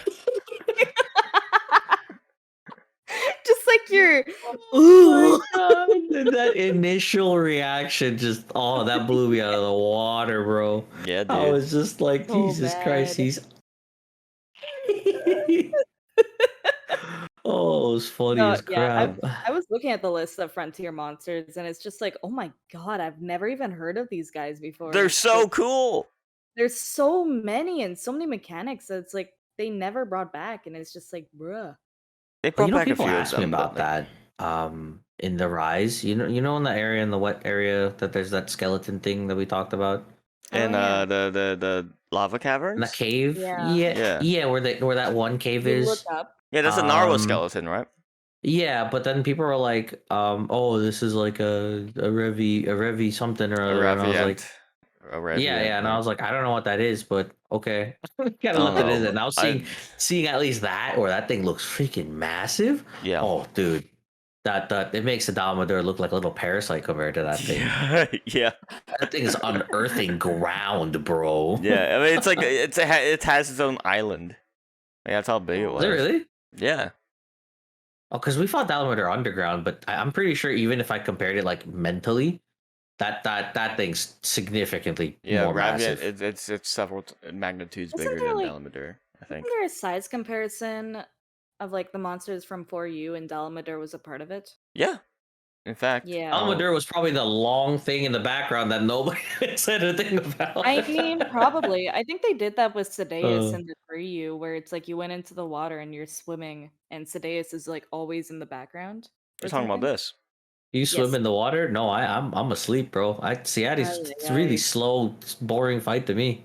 I was I asleep, know. bro. We've talked about this. Oh But, yeah, you sleeping through the fucking. I fell Sedeus asleep fight. mid hunt. Like I was like, yo, on the way to the actual fight, I had to keep hitting him, and I just I love this. I just crashed, bro. I love Mhm. this size comparison though. Like, Yeah, whenever like they come out with these, it's well, always so cool. they did one for the 20th anniversary for when That Ice one Storm was came out. really good. That one Oh was my like god. it wasn't as expressive as the previous ones because they weren't animated, Yeah. but they were just like little like PNGs. But like I mean, the Mhm. way the music was incorporated into it, like when they showed the third generation with like Try, and then the Try theme came up, like the and I was like, oh my god, why do I feel tears like coming? Like Yep. I love Same, this song so same. much. I love Try so much. The freak even is though- that one? Oh, okay. Dude, that's Legiacris. Yeah, I was like, what the crap Has it is been that long? Has it been that long since we've seen a Legiacris? No, Oh, it God. was balled up, and I was like, "Where's the head?" But Yeah, let I me skip to the part with Oh, isn't that like a really long video? Yeah. Oh my god. Oh, we're suddenly like skipping through, and it's just like all of the elder suddenly dragons and Amatsu. everything. Oh. Yeah, suddenly Jen Moran. Hey, well yeah, there's a Oh my god. Dalmador right there. Look at Jeez. that. Look at that. Yeah, and then it roars at you. It's so Dude, the roar, cool. Dalmador has like one of my favorite roars in the entire Yeah. series because it's like not It's only do you so hear like good. this like giant serpent sound, but also you can hear it like reverberating. You can like almost Mhm. hear it like echoing like everywhere. It's I like oh my remember god, it's so I sick. remember the sound effects from like the different like. I think when they introduced Astalos as well, Mm-hmm. they Yeah. have that little like that lightning thing start when he sparks up, and it's or is it the Zenogre they did that for? What? But they did something like that, and it's really cool. Like the little small effects that they have for the video. If you just like sometimes I'll just like listen to isolated monster roars when I'm bored. Mm-hmm. And it's like the It's really detail that's cool, put though. into them. Yeah. I think Jen Moran even like I think he jumps out of the ground during these as well. Oh yeah, So well that's where I left maybe- off right there. We were like just looking at that one. Oh, was that it at the end there? Gotcha. Yeah. yeah. That's the That's- 10th one, though, yeah. I Wow. can't. I remember the I guess the 20th one. The way the Fatalis looked. I remember before he was like released, everyone was like, "Yo, he's definitely here." Bro. Yeah, I mean that's the thing. They were like, "Oh my god, that- he looks they tried to so pass it cool off. in that like HD thing, man." they tried to pass it off like, oh yeah, we didn't have a good HD model of Fatalis, so we made one specifically for this video. And then fan demand was so high that we decided to add it to the game. And I'm like, bullshit! You made it for the game, and then just added it to the video. Bullshit! Don't try to don't try to pull the wool over my eyes. Yeah. Yeah. just say that's what happened. You know. Dumbledore just broke through a wall that wasn't even there. Yes. An invisible wall. I mean, No, like, they made a isn't wall that specifically for isn't him. that Devil Joe's superpower in the games in a nutshell? Just appears out of nowhere. It's like that's how he My does favorite it. thing is Just bursts my through the favorite ether. thing is Well, even when what's he appears when the Kuropeko summons him. He just Mhm. randomly pops up at the street. Like he'll just pop up at like a random entrance, and you're just like, what? Yeah. What? That was How did like you- that was also with the Jade Baroth. Like when he was retreating to his nest or whatever, he would actually break a wall and reveal more of the map or something. You're right. Oh yeah, You're yeah. right. He like smashes some log on the side or something. And that's blocks you the from only going way around. to access that place the in map. the map. Yep. Yeah. It's pretty Mm. cool. I thought that was pretty cool. All right. Oh, Well, all right. I think that's a podcast. That's definitely so a pod signing out. Hey, Forrest, where can people find you? at twitch.tv/Forest Raider. Forrest Raider. Karada, where can people find you? Twitch.tv/Karada-sama. I There got you it go. this time. You Yeah, did it. It's a good Bolted thing your name's Whoa. actually chair, bro. and your name's actually up there instead of Black Cats this time. You know, we're Cat Rada, bro. Yeah. And you can find me at twitch.tv/tamjamming. But that's gonna do it for us. So hey, you guys were awesome. And I'm not just talking about these two. I'm talking about everyone listening as well. Thank you so much. I thought you were actually talking about the audience first and then I mean, not us, but okay. I was just Talking confused about- which one talking he about went everyone. to, so I just said no, I'm not whatever. talking to anyone. I'm just talking to myself. I'm just talking to myself, Yeah. actually. I'm just talking about Into myself. the void. Yeah. Tam's awesome. Tam's Alright. He's awesome. talking to his No one else bag of is Skittles right now. These Skittles are freaking awesome, bro. See you Dude, guys. I will fuck you up if you talk shit about Skittles. All right, we'll see you guys later on Sunday. Yeah. We will announce if we're back to the weekly, but for now, like we are going bi-weekly, so we won't be on next week, but we'll be on the following week. So just keep that in mind, guys. Okay. Alrighty. Thanks, guys. We'll see you all next time. Peace.